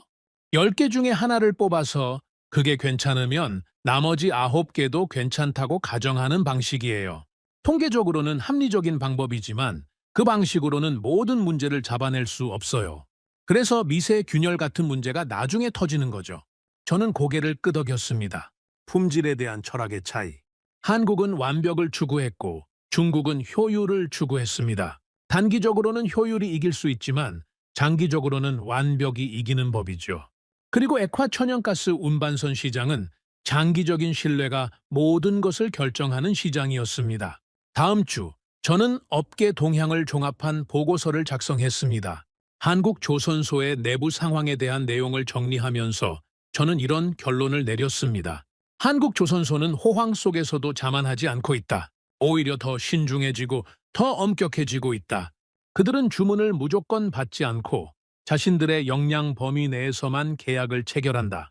선주들에게 먼저 조건을 제시하고 그 조건이 받아들여지지 않으면 계약을 거절한다. 이것이 그들의 신뢰를 더욱 공고하게 만들고 있다. 보고서 마지막에 저는 이렇게 적었습니다. 한국조선소는 조용할수록 무섭다. 그들은 자랑하지 않는다. 그냥 만든다. 그리고 그 결과물이 모든 것을 말해준다. 신뢰는 회의실이 아니라 도크에서 만들어진다. 한국은 그걸 30년간 증명해왔고 앞으로도 계속 증명할 것이다. 보고서를 마무리하고 저는 창밖을 바라봤습니다. 해가 지고 있었죠. 저 멀리 울산의 조선소에서는 지금도 용접 불빛이 반짝이고 있을 겁니다. 밤에도 멈추지 않고 묵묵히 배를 만들고 있겠죠. 그들은 세계가 주목하는지 아닌지에 관심이 없었습니다. 그냥 자기 일을 했습니다. 그리고 그게 그들을 최고로 만들었습니다. 워싱턴에서 흥미로운 소식이 흘러나오기 시작했습니다. 미국 정부가 조선업에 대한 전략을 재검토하고 있다는 이야기였죠. 처음에는 그냥 소문인 줄 알았습니다. 하지만 여러 경로에서 비슷한 내용이 들려오면서 저는 이게 단순한 루머가 아니라는 걸 깨달았습니다. 찰스, 미국 쪽에서 움직임이 심상치 않습니다. 제임스가 보고했습니다. 어떤 움직임인데? 미 해군과 에너지부가 공동으로 조선 관련 전략 검토에 들어갔다고 합니다. 내부적으로 상당히 심각한 논의가 진행 중인 것 같아요. 자국 조선 역량의 한계를 인정하고 동맹국과의 협력 방안을 모색하고 있다는 얘기가 돌고 있습니다. 동맹국이라면 구체적으로 어디를 말하는 거야? 한국입니다. 일본도 후보에 올랐지만 액화 천연가스 운반선 분야에서는 한국이 압도적이니까요. 미국 내부에서 한국 조선소와의 협력을 적극 검토하고 있다는 소문이 파다합니다. 저는 그 소식을 듣고 잠시 생각에 잠겼습니다. 미국이 움직이기 시작했다. 이건 단순한 무역 협상이 아니었습니다. 지정학적 재편이었죠. 며칠 후 저는 워싱턴에 있는 오랜 친구에게 전화를 걸었습니다. 마이크 윌슨, 미 해군 퇴역 대령 출신으로 지금은 국방 관련 컨설팅 회사를 운영하고 있는 친구였죠. 그는 워싱턴의 움직임에 대해 누구보다 잘 알고 있는 사람이었습니다. 마이크, 요즘 조선 관련해서 워싱턴이 시끄럽다던데 사실이야? 찰스, 오랜만이군. 사실이야? 상당히 심각한 논의가 진행 중이지. 내가 다 말해줄 수는 없지만 한 가지는 확실해. 미국은 자국 조선 역량의 한계를 인정했어. 한계라니 구체적으로 어떤 걸 말하는 거야? 마이크가 한숨을 쉬었습니다. 찰스, 미국은 군함은 만들 수 있어. 항공모함, 구축함, 잠수함. 이런 건 자국에서 만들지. 하지만 상선은 다른 문제야. 특히 액화천연가스 운반선 같은 고부가 가치 선박은 미국에서 만들 수 있는 조선소가 거의 없어. 기술도 부족하고 인력도 부족하고 경험도 부족해. 솔직히 말하면 미국 조선업은 상선 분야에서 거의 죽었다고 봐야 해. 그게 왜 문제가 되는 거야? 군함만 잘 만들면 되는 거 아닌가? 그렇게 단순하지 않아. 생각해봐. 전쟁이 나면 군함만 필요한 게 아니야. 연료를 실어 나르는 유조선, 물자를 운반하는 화물선, 그리고 액화천연가스를 운반하는 선박까지. 이런 것들이 없으면 군함도 움직일 수 없어. 바다에서 싸우려면 보급이 생명이거든. 그런데 미국은 그 보급선을 만들 능력이 없어. 전부 외국에서 사야 해. 저는 마이크의 말을 들으며 고개를 끄덕였습니다. 조선업이 안보가 되는 순간 배를 만드는 능력이 곧 국가의 전략적 가치가 되는 시대. 미국은 그걸 뒤늦게 깨달은 거였죠. 그래서 미국이 한국을 보고 있는 거야? 정확해. 미국 입장에서 선택지는 두 개야. 중국 아니면 한국? 그런데 중국은 당연히 안 되지. 적국한테 배를 맡길 수는 없으니까. 그러면 남는 건 한국뿐이야. 일본도 있지만 액화천연가스 운반선 분야에서는 한국이 압도적으로 앞서 있거든. 구체적으로 어떤 협력을 검토하고 있는 거야? 마이크가 잠시 침묵했습니다. 그리고 낮은 목소리로 말했죠. 이건 아직 확정된 게 아니니까 조심해서 들어. 미 해군 함정 정비 사업이 검토되고 있어. 태평양에 배치된 미국 군함들을 한국에서 정비하는 방안이야. 한국에서 미국 군함을 정비한다고? 그래. 지금 미국은 태평양에 엄청난 함대를 배치하고 있어. 중국을 견제하기 위해서지. 그런데 문제는 정비야. 군함은 정기적으로 점검하고 수리해야 하는데 본토까지 끌고 가려면 시간과 비용이 너무 많이 들어. 왕복하는 데만 몇 주가 걸리거든. 그 시간 동안 함대에 구멍이 생기는 거야. 작전 수행에 차질이 생길 수밖에 없지. 그래서 한국에서 정비하면 그 문제가 해결되는 거군. 마야. 한국은 지리적으로 완벽한 위치에 있어. 태평양 작전 구역에서 가깝고 조선 기술도 세계 최고 수준이지. 그리고 무엇보다 동맹국이야. 믿을 수 있는 나라라는 거지. 수십 년간 함께 싸워온 역사가 있으니까. 저는 전화를 끊고 생각에 잠겼습니다. 미국이 한국의 군함 정비를 맡긴다는 건 단순한 사업 계약이 아니었습니다. 신뢰의 표현이었죠. 자국 군함을 외국에 맡긴다는 건 그 나라를 전략적 파트너로 인정한다는 뜻이니까요. 며칠 후 화상회의를 통해 라시드, 에릭, 마이클과 이 소식을 공유했습니다. 미국이 한국과 조선 협력을 검토하고 있다는 소식이 있습니다. 아직 확정된 건 아니지만 방향은 명확해 보입니다. 라시드가 물었습니다. 그게 우리에게 어떤 영향을 미칩니까? 긍정적인 영향입니다. 미국이 한국 조선업을 전략적 자산으로 인정한다는 건 한국 조선소의 위상이 더욱 높아진다는 뜻이에요. 그리고 그건 곧 신뢰의 상승으로 이어집니다. 우리가 한국에 배를 맡기는 것도 더 안전해지는 거죠. 에릭이 끼어들었습니다. 하지만 미국 물량이 한국으로 몰리면 우리 물량은 밀리는 거 아닙니까? 이미 도크가 꽉 차 있다고 하지 않았습니까? 좋은 지적입니다. 단기적으로는 그런 우려가 있어요. 하지만 장기적으로 보면 다릅니다. 미국과의 협력이 본격화되면 한국 조선업 전체가 더 성장하게 됩니다. 투자가 늘어나고 인력이 확충되고 도크도 확장될 가능성이 높아요. 전체 파이가 커지는 거죠. 마이클이 물었습니다. 미국이 왜 지금 이런 움직임을 보이는 겁니까? 갑자기 조선업에 관심을 가지게 된 이유가 있습니까? 중국 때문입니다. 마두로 체포 이후 미중 갈등이 심화되면서 미국은 공급망 전체를 재검토하고 있어요. 반도체, 배터리, 그리고 조선업까지 중국에 의존하고 있던 모든 분야를 다시 점검하고 있는 겁니다. 특히 액화천연가스 운반선은 에너지 안보와 직결되는 분야예요. 미국 입장에서는 중국에 의존할 수 없는 영역이죠. 회의가 끝난 후 저는 추가 조사를 지시했습니다. 미국의 움직임이 한국 조선업에 어떤 영향을 미칠지 분석해야 했거든요. 며칠 후 사라가 분석 보고서를 가지고 왔습니다. 찰스, 미국의 한국-조선-협력안을 분석해봤습니다. 크게 3단계로 진행될 것 같아요. 말해봐요. 첫 번째 단계는 함정 정비 사업입니다. 이건 일종의 테스트예요. 미국이 한국-조선소의 역량을 직접 확인하는 거죠. 정비 품질, 보안 관리, 일정 준수 능력 등을 평가합니다. 작은 것부터 시작해서 신뢰를 쌓아가는 방식이에요. 테스트를 통과하면 어떻게 되는 거야? 두 번째 단계로 넘어갑니다. 군수 지원선 건조예요. 유조선, 보급선 같은 지원 함정을 한국에서 만드는 거죠. 이건 정비보다 훨씬 더 깊은 수준의 협력입니다. 설계부터 건조까지 전 과정을 함께 하는 거니까요. 기술 공유도 필요하고 보안 협약도 새로 맺어야 합니다. 세 번째는요. 장기적으로는 전투함 건조까지 논의될 수 있습니다. 물론 이건 아직 먼 이야기예요. 하지만 방향은 그쪽으로 가고 있습니다. 미국은 자국 조선 역량의 한계를 인정했고 동맹국과의 분업체제를 구축하려 하고 있어요. 한국은 그 핵심 파트너가 될 가능성이 높습니다. 저는 사라의 분석을 들으며 고개를 끄덕였습니다. 조선업이 더 이상 단순한 제조업이 아니라는 게 분명해지고 있었습니다. 동맹의 증거가 되고 있었죠. 배를 만드는 나라가 곧 믿을 수 있는 나라라는 공식이 성립하고 있었습니다. 그 무렵 업계에서 또 다른 소식이 흘러나왔습니다. 한국 조선소들의 실적이 예상을 뛰어넘고 있다는 이야기였죠. 찰스 한국 조선사들 실적이 장난 아니라고 합니다. 제임스가 말했습니다. 어느 정도인데? 척당 가격이 계속 오르고 있어요. 예전에는 저가 수주 경쟁을 했는데 지금은 완전히 반대입니다. 선주들이 줄을 서서 기다리고 있으니까 가격 협상력이 조선소 쪽으로 넘어간 거죠. 수익성이 급격히 개선되고 있다고 합니다. 구체적인 수치는 있어? 정확한 건 아니지만 액화천연가스 운반선 척당 가격이 2억 5천만 달러를 넘어섰다는 얘기가 있어요. 한화로 3,500억 원이 넘는 거죠. 몇 년 전만 해도 2억 달러 미만이었는데 엄청나게 오른 겁니다. 그리고 앞으로 더 오를 거라는 전망도 있어요. 저는 그 숫자를 들으며 고개를 끄덕였습니다.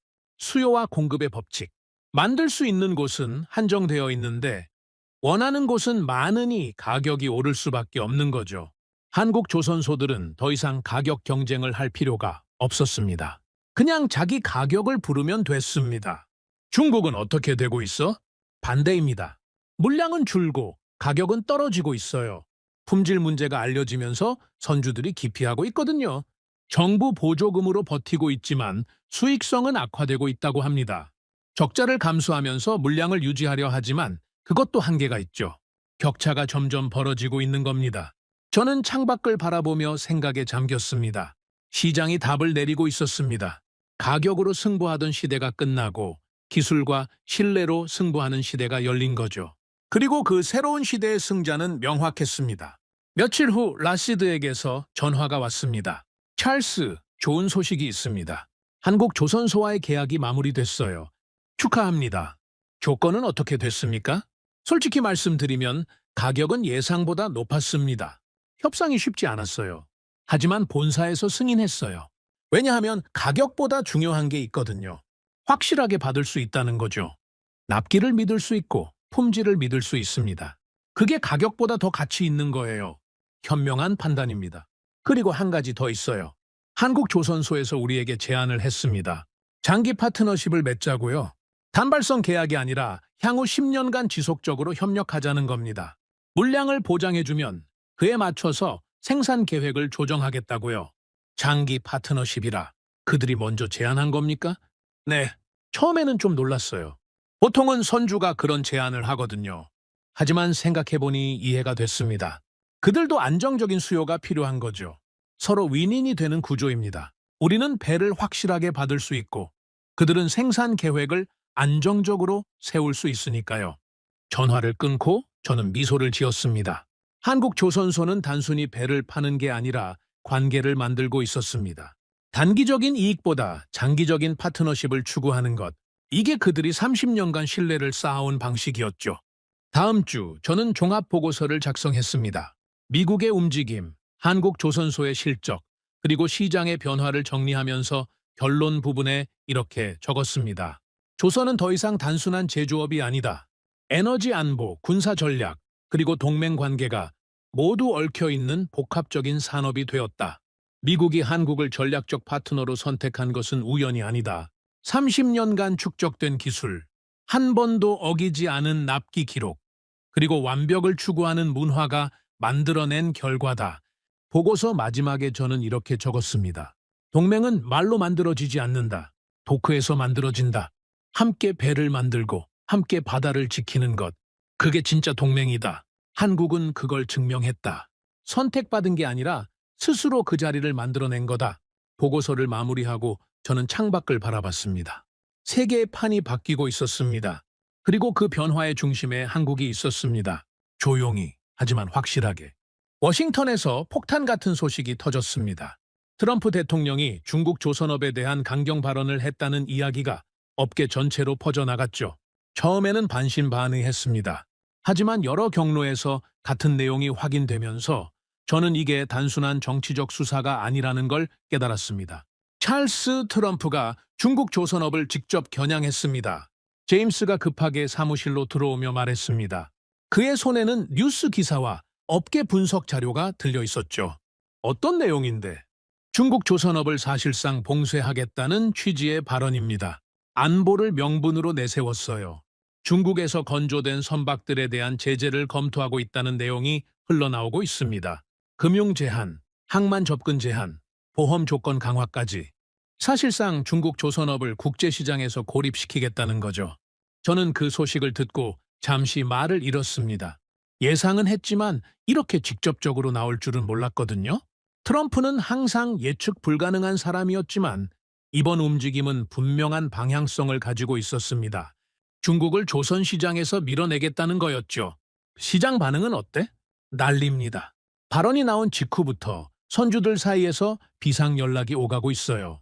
중국 조선소와 계약을 맺은 곳들은 전부 재검토에 들어갔습니다. 보험사들도 움직이기 시작했고요. 중국 조선소 관련 리스크 등급이 또 올라갈 거라는 얘기가 돌고 있어요. 이미 일부 보험사는 중국 조선소 관련 신규 계약을 중단했다는 소문도 있습니다. 저는 창밖을 바라보며 생각에 잠겼습니다. 트럼프의 발언은 단순한 경고가 아니었습니다. 선전포고였죠. 그리고 그 선전포고의 진짜 수혜자가 누구인지는 명확했습니다. 며칠 후 저는 화상회의를 소집했습니다. 라시드, 에릭, 마이클이 화면에 나타났죠. 모두 긴장된 표정이었습니다. 트럼프 발언 이후 상황을 정리하겠습니다. 현재 시장은 빠르게 재편되고 있습니다. 라시드가 먼저 물었습니다. 찰스, 이게 실제로 실행될 가능성이 얼마나 됩니까? 트럼프가 말만 하고 안 하는 경우도 많지 않습니까? 좋은 질문입니다. 하지만 이번은 다릅니다. 왜냐하면 트럼프가 말하기 전에 시장이 이미 움직이고 있었거든요.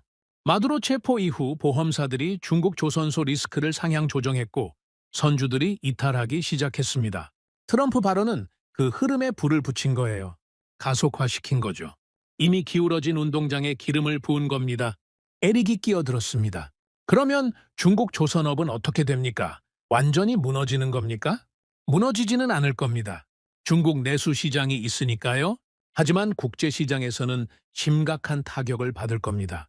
특히 고부가 가치 선박 분야에서요. 액화천연가스 운반선 같은 배를 중국에서 만들어서 국제시장에 내놓기가 훨씬 어려워질 겁니다. 마이클이 물었습니다. 그러면 그 물량은 어디로 갑니까?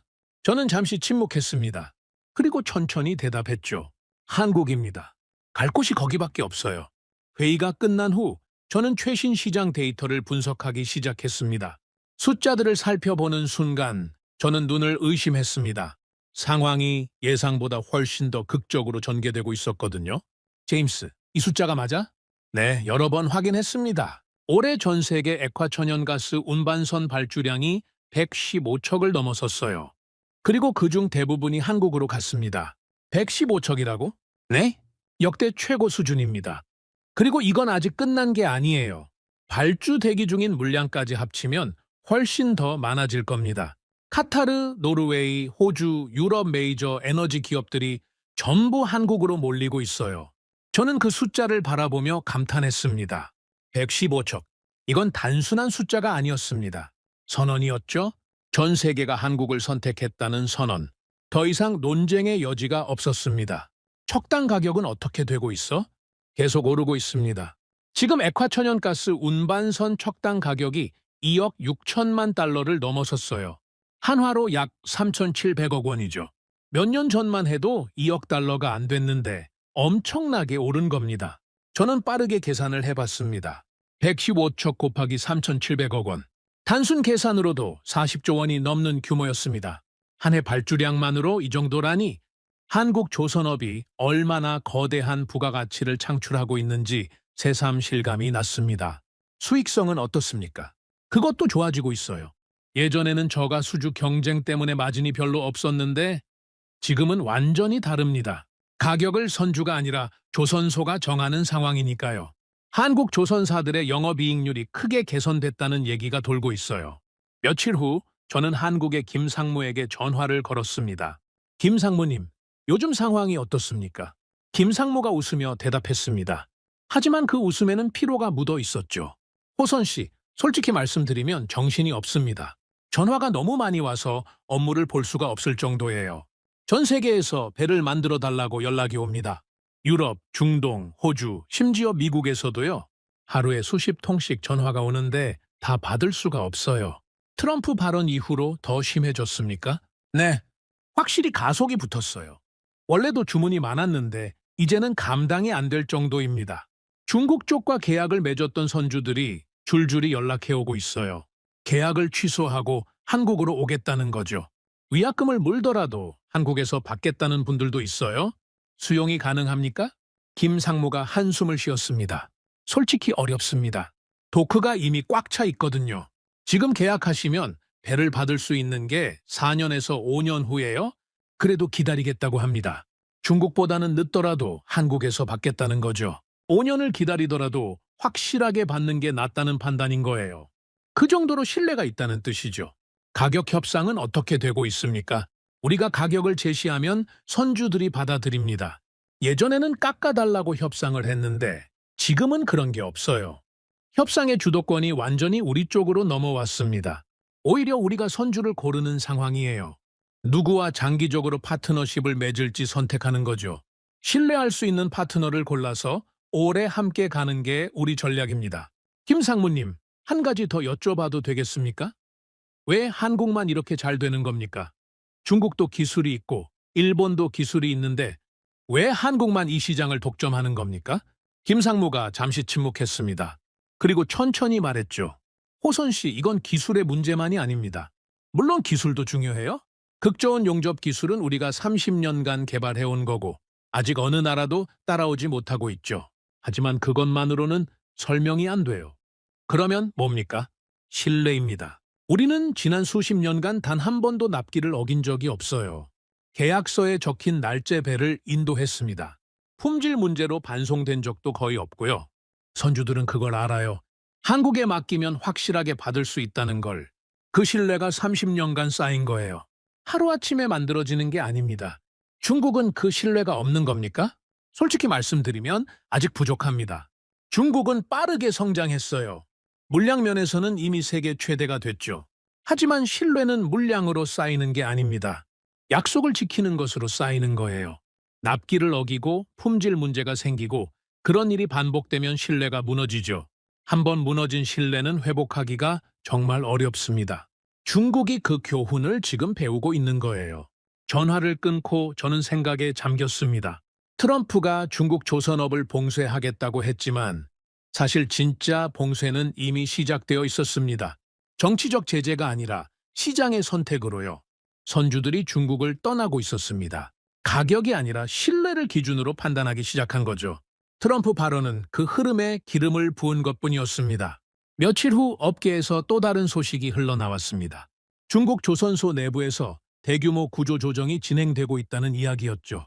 찰스, 중국 쪽 상황이 심각한 것 같습니다. 사라가 보고했습니다. 어떤 상황인데?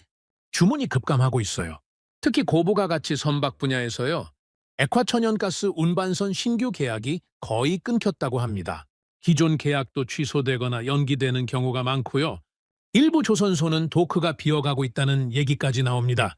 정부 지원은 계속되고 있지 않습니까? 네, 보조금은 계속 나오고 있어요. 하지만 그것만으로는 한계가 있습니다. 주문이 없으면 경험을 쌓을 수 없고 경험이 없으면 기술이 발전하지 않아요. 악순환이 시작된 겁니다. 그리고 숙련공들이 이탈하고 있다는 소문도 있어요. 일이 없으니까 다른 곳으로 떠나는 거죠. 기술자들이 떠나면 나중에 주문이 들어와도 만들 사람이 없어지는 거예요. 이건 정말 심각한 문제입니다. 일본은 어떻게 되고 있어? 일본도 어려운 상황이에요. 한때는 조선 강국이었는데 지금은 많이 밀렸죠. 액화천연가스 운반선 분야에서는 한국에 완전히 뒤처졌고요. 일부 일본 조선소들은 한국과 협력하는 방안을 검토하고 있다는 얘기도 들립니다. 경쟁하기보다는 파트너가 되는 쪽을 선택하는 거죠. 저는 고개를 끄덕였습니다. 시장이 재편되고 있었습니다. 중국이 밀려나고 한국이 올라서는 구도. 몇 년 전만 해도 상상하기 어려웠던 일이 현실이 되고 있었죠. 그 무렵 라시드에게서 전화가 왔습니다. 찰스, 흥미로운 소식이 있습니다. 어떤 소식입니까? 카타르에서 대규모 추가 발주를 검토하고 있어요. 액화천연가스 운반선을 더 확보해야 한다는 결론이 났거든요. 전 세계 에너지 수요가 계속 늘어나고 있으니까요. 유럽은 러시아 가스를 대체할 물량이 필요하고 아시아는 경제 성장으로 에너지 수요가 폭발하고 있어요. 얼마나 더 발주할 예정입니까? 아직 정확한 숫자는 안 나왔지만 상당히 큰 규모가 될 겁니다. 수십 척 단위로 논의되고 있어요. 그리고 당연히 한국 조선소로 갈 예정입니다. 다른 선택지는 검토조차 하지 않고 있어요. 중국은 완전히 배제입니까? 라시드가 단호하게 대답했습니다. 네, 이사회에서 만장일치로 결정됐어요. 중국 조선소는 더 이상 검토 대상이 아닙니다. 리스크가 너무 높아요. 정치적 불확실성, 품질 문제, 납기 지연 가능성까지 그 모든 걸 감수하면서 중국을 선택할 이유가 없습니다. 조금 비싸더라도 한국에서 확실하게 받는 게 훨씬 낫죠. 현명한 판단입니다. 찰스, 당신 덕분이에요. 처음에 한국을 추천했을 때 반신반의했는데 지금 보니까 완전히 옳은 판단이었어요. 만약 우리가 중국에 계속 머물렀다면 지금쯤 큰 문제가 생겼을 겁니다. 납기가 밀리고 품질 문제가 터지고 보험료가 올라가고 생각만 해도 아찔해요. 전화를 끊고 저는 창밖을 바라봤습니다. 2025년 세계 조선업의 판도가 완전히 바뀌고 있었습니다. 중국이 가격으로 휩쓸던 시대가 끝나고 한국이 기술과 신뢰로 시장을 장악하는 시대가 열린 거죠. 며칠 후 저는 종합 분석 보고서를 작성했습니다. 트럼프 발언, 시장 반응, 그리고 한국의 독주를 정리하면서 결론 부분에 이렇게 적었습니다. 트럼프는 말로 봉쇄를 선언했지만 시장은 그전에 이미 움직이고 있었다. 중국을 막은 건 제재가 아니라 신뢰의 부재였다. 선주들은 가격이 아니라 확실성을 원했고 그 확실성을 제공할 수 있는 곳은 한국뿐이었다. 배빙 15척의 발주는 숫자가 아니라 선언이었다. 전 세계가 한국을 선택했다는 선언. 보고서 중간에 저는 이렇게 적었습니다. 이 시장에서 한국은 옵션이 아니다. 유일한 선택지다. 극좋은 용접 기술, 납기 준수 기록, 품질에 대한 집착. 이 모든 것이 30년간 축적되어 지금의 결과를 만들었다. 중국이 따라잡으려면 최소 10년에서 15년이 필요하다. 그리고 그 시간 동안 한국은 더 앞서 나갈 것이다. 움직이는 목표물은 영원히 잡을 수 없다. 보고서 마지막에 저는 이렇게 적었습니다. 이제 질문은 누가 싸게 만드느냐가 아니다. 누가 끝까지 책임지느냐다. 한국은 그 질문에 답할 수 있는 유일한 나라다. 그들은 약속을 지켰다. 30년간 한 번도 어기지 않았다. 그 기록이 모든 것을 말해준다. 보고서를 마무리하고 저는 다시 창밖을 바라봤습니다. 런던의 하늘은 흐렸지만 제 머릿속은 맑았습니다. 판은 이미 결정됐습니다. 한국이 이긴 거죠. 조용히 하지만 확실하게. 그들은 떠들지 않았습니다. 그냥 만들었습니다. 그리고 숫자가 모든 것을 증명했습니다. 저는 보고서 파일을 저장하며 혼자 중얼거렸습니다. 결국 시간이 답이었군. 빠른 것이 이기는 게 아니라 끝까지 가는 것이 이기는 거야. 모든 것이 정리되어 가고 있었습니다. 마두로 체포로 시작된 혼란, 중국 조선업의 흔들림, 트럼프의 봉쇄 발언, 그리고 전 세계 선주들의 대이동. 2025년은 조선업 역사에서 전환점으로 기록될 해였죠. 저는 런던 사무실에서 지난 몇 달간의 일들을 정리하며 이 거대한 변화의 의미를 곱씹고 있었습니다. 그때 마이크 윌슨에게서 전화가 왔습니다. 워싱턴의 오랜 친구였죠. 찰스, 좋은 소식이 있어. 한국과의 협력이 본격화되고 있어. 어떤 협력인데? 함정 정비 사업이 구체화되고 있어. 미 해군이 한국 조선소에 정비를 맡기는 방안이 상당히 진전됐어. 내부적으로 거의 결론이 난 것 같아. 예상보다 빠르게 움직이고 있어. 저는 그 소식을 듣고 잠시 숨을 멈췄습니다. 예상은 했지만 이렇게 빨리 진행될 줄은 몰랐거든요. 구체적으로 어떤 수준의 협력이야? 처음에는 소규모로 시작할 거야. 태평양에 배치된 함정 몇 척의 정기 점검과 수리를 한국에서 진행하는 거지. 일종의 테스트야.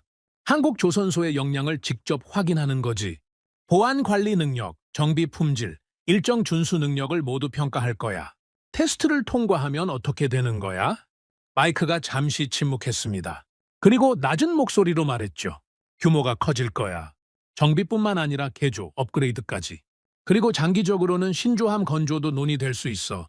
물론 이건 아직 먼 이야기지만 방향은 그쪽으로 가고 있어. 펜타곤 내부에서도 한국과의 협력을 긍정적으로 보는 시각이 많아졌어. 미국이 자국 군함을 외국에서 만든다고? 그게 가능해? 가능해. 아니, 가능하게 만들어야 해. 미국 조선업의 현실을 알잖아. 군함은 만들 수 있지만 상선 분야는 거의 죽었어. 그리고 군함도 생산 능력에 한계가 있어. 중국이 엄청난 속도로 해군력을 키우고 있는데 우리는 그 속도를 따라가지 못하고 있어. 동맹국의 조선 역량을 활용하는 게 유일한 해법이야. 이건 선택이 아니라 필수야. 저는 전화를 끊고 생각에 잠겼습니다. 미국이 한국을 선택했다. 이건 단순한 사업 계약이 아니었습니다. 전략적 파트너십이었죠. 배를 만드는 나라가 곧 동맹의 핵심이 되는 시대, 조선업이 안보가 되는 시대, 그 중심에 한국이 있었습니다. 며칠 후 저는 화상회의를 통해 라시드, 에릭, 마이클과 이 소식을 공유했습니다. 미국과 한국의 조선 협력이 본격화되고 있습니다. 함정 정비 사업이 구체화되고 있어요. 라시드가 물었습니다. 그게 우리에게 어떤 의미가 있습니까? 큰 의미가 있습니다. 미국이 한국 조선업을 전략적 자산으로 인정했다는 뜻이에요. 이건 단순한 무역 협정이 아닙니다. 안보 동맹의 일부가 된 거죠. 한국 조선소에 배를 맡기는 건 이제 경제적 선택일 뿐만 아니라 전략적으로도 올바른 선택이 됐습니다. 우리가 옳은 결정을 했다는 게 다시 한번 확인된 거예요. 에릭이 끼어들었습니다. 미국 물량이 한국으로 가면 우리 물량은 더 밀리는 거 아닙니까? 이미 4년에서 5년을 기다려야 한다고 하지 않았습니까? 단기적으로는 그런 우려가 있어요.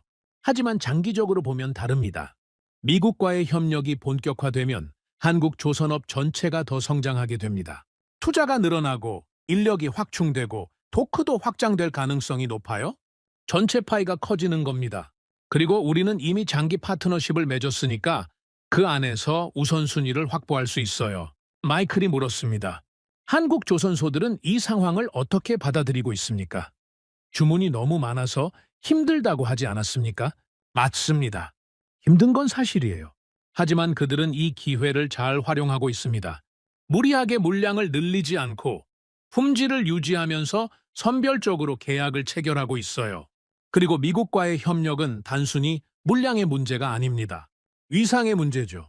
미국 해군의 신뢰를 얻는다는 건 전 세계 한국 조선업의 역량을 증명하는 거예요. 이보다 더 좋은 마케팅은 없습니다.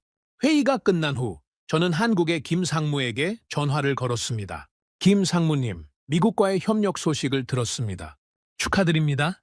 김 상무가 조심스럽게 대답했습니다. 호선 씨, 감사합니다. 하지만 아직 갈 길이 멀어요. 이제 시작일 뿐입니다. 기뻐하기엔 너무 이릅니다. 어떤 점이 가장 어렵습니까? 기대치 관리예요? 전 세계가 우리를 주목하고 있는데 그 기대에 부응해야 합니다. 실수 한 번이면 모든 게 무너질 수 있어요. 30년간 쌓아온 신뢰가 단 한 번의 실패로 사라질 수 있습니다. 그래서 우리는 더 긴장하고 있어요. 호황일수록 더 조심해야 합니다. 자만하는 순간 무너지는 거예요? 미국과의 협력은 어떻게 준비하고 계십니까? 보안 체계를 강화하고 있습니다. 미국 군함을 다루려면 엄격한 보안 기준을 충족해야 하거든요. 미국 측에서 요구하는 수준이 상당히 높아요. 그리고 기술 인력도 추가로 확보하고 있어요. 미국 해군의 요구 사항은 일반 상선과는 차원이 다르니까요. 시스템도 장비도 규격도 전부 달라요. 하지만 자신 있습니다. 우리가 30년간 쌓아온 역량이면 충분히 해낼 수 있어요. 실적은 어떻습니까? 올해 성과가 좋다고 들었습니다. 김상무가 잠시 숨을 고르더니 대답했습니다. 호선 씨, 솔직히 말씀드리면 올해 실적은 역대 최고 수준입니다. 수주 장호가 사상 최대치를 기록했고 수익성도 크게 개선됐어요. 몇 년 전만 해도 저가 수주 경쟁 때문에 적자가 나는 배도 있었는데 지금은 완전히 다릅니다. 가격 결정권이 우리한테 있으니까요. 구체적인 숫자를 알 수 있을까요? 액화천연가스 운반선 기준으로 척당 2억 6천만 달러를 넘어섰습니다. 한화로 약 3,700억 원이죠. 그리고 올해 발주량이 115척을 넘었어요. 대부분 우리 한국 조선사 3곳이 나누어 가졌습니다. 단순 계산으로도 수십조 원 규모의 수주입니다. 이런 해는 처음이에요. 저는 그 숫자를 들으며 감탄했습니다. 115척, 척당 3,700억 원. 단순 계산으로도 40조 원이 넘는 규모였습니다. 한국 조선업이 얼마나 거대한 부가가치를 창출하고 있는지 새삼 실감이 났습니다. 김상무님, 한 가지 더 여쭤봐도 되겠습니까? 이번 일을 통해 한국 조선업이 어디까지 갈 수 있다고 보십니까? 김상무가 잠시 침묵했습니다. 그리고 천천히 말했죠. 호선 씨, 저는 이렇게 생각합니다. 조선업은 단순히 배를 만드는 산업이 아니에요. 국가의 역량을 보여주는 산업이죠. 기술력, 품질 관리 능력, 납기 준수 능력, 그리고 신뢰. 이 모든 게 조선업에 담겨 있습니다. 한국이 이 분야에서 세계 최고가 됐다는 건 한국이라는 나라가 그만큼 성장했다는 뜻이에요. 동의합니다. 그리고 이건 끝이 아니라 시작이에요. 지금 우리가 만들고 있는 배들은 앞으로 20년, 30년간 바다를 누빌 겁니다. 그 배들이 전 세계 에너지를 운반하고 무역을 지탱하고 경제를 움직일 거예요. 우리는 단순히 철판을 붙이는 게 아닙니다. 세계 경제의 동맥을 만들고 있는 거죠. 그 책임감을 항상 느끼고 있습니다. 전화를 끊고 저는 창밖을 바라봤습니다. 김상무의 말이 머릿속에 맴돌았습니다. 세계 경제의 동맥, 그게 한국 조선업의 진짜 의미였죠. 며칠 후 업계에서 또 다른 소식이 흘러나왔습니다. 한국 조선소들이 차세대 기술 개발에 박차를 가하고 있다는 이야기였죠. 찰스, 한국에서 흥미로운 움직임이 있습니다. 사라가 보고했습니다. 어떤 움직임인데? 친환경 선박 기술 개발에 집중하고 있어요. 암모니아 추진 선박, 수소 연료 선박 같은 차세대 기술이죠. 탄소 배출 규제가 강화되면서 앞으로는 친환경 선박이 대세가 될 거거든요. 한국은 이미 그 시장을 선점하려고 움직이고 있습니다. 또 한 발 앞서가는 거군. 네, 한국의 전략은 분명해요. 현재에 안주하지 않고 미래를 준비하는 거죠. 중국이 지금의 한국 기술을 따라잡을 때쯤이면 한국은 이미 다음 단계로 넘어가 있을 겁니다. 움직이는 목표물은 영원히 잡을 수 없어요. 저는 고개를 끄덕였습니다. 이게 한국 조선업의 진짜 무서운 점이었습니다. 그들은 멈추지 않았습니다. 이미 정상에 있으면서도 계속 달리고 있었죠. 다음 주 저는 최종 보고서를 작성하기 시작했습니다. 지난 몇 달간의 모든 일들을 정리하는 보고서였죠. 마두로 체포부터 시작해서 중국의 흔들림, 한국의 부상, 트럼프의 발언, 그리고 미국과 한국의 협력까지 모든 것을 담았습니다. 보고서를 작성하면서 저는 2025년 한 해 동안 벌어진 일들의 의미를 되새겼습니다. 숫자들이 모든 것을 말해주고 있었죠.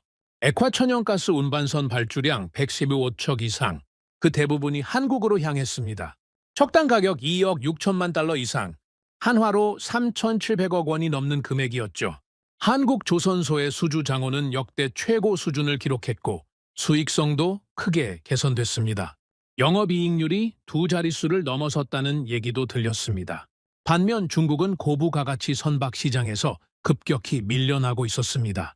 국제시장에서의 점유율이 떨어지고 주문이 줄어들고 숙련공들이 이탈하고 있었죠. 정부 보조금으로 버티고 있지만 그것만으로는 한계가 있었습니다. 악순환이 시작된 거였죠. 저는 보고서 중반에 이렇게 적었습니다. 2025년은 조선업의 판도가 완전히 뒤바뀐 해로 기록될 것이다.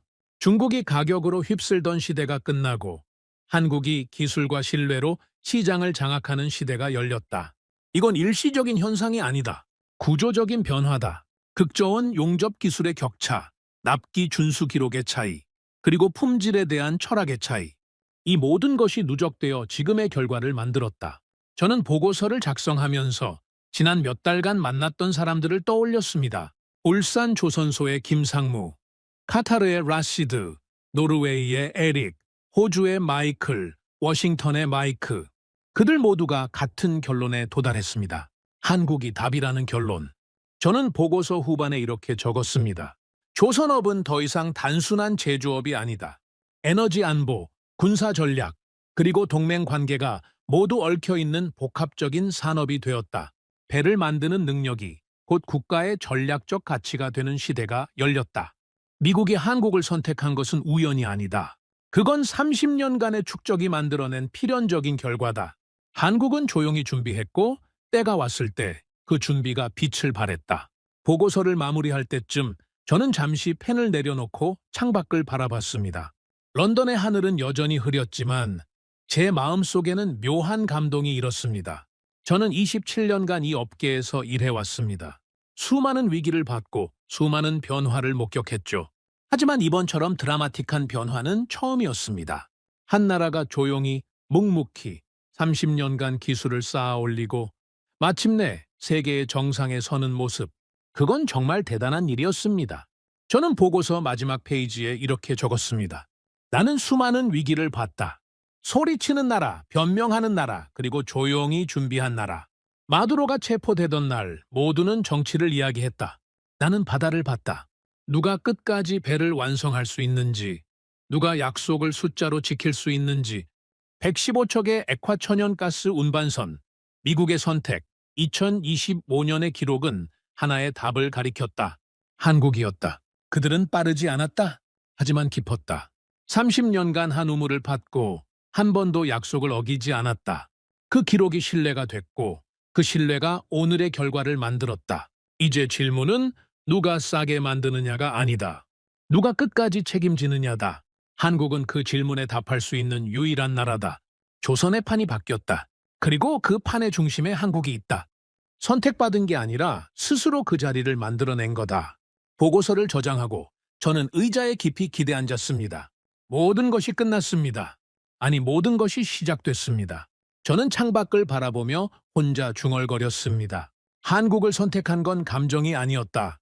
그건 살아남기 위한 결정이었다. 하지만 결과적으로 그건 가장 현명한 결정이기도 했다. 런던의 밤이 깊어가고 있었습니다. 하지만 저 멀리 울산의 조선소에서는 지금도 불빛이 반짝이고 있을 겁니다.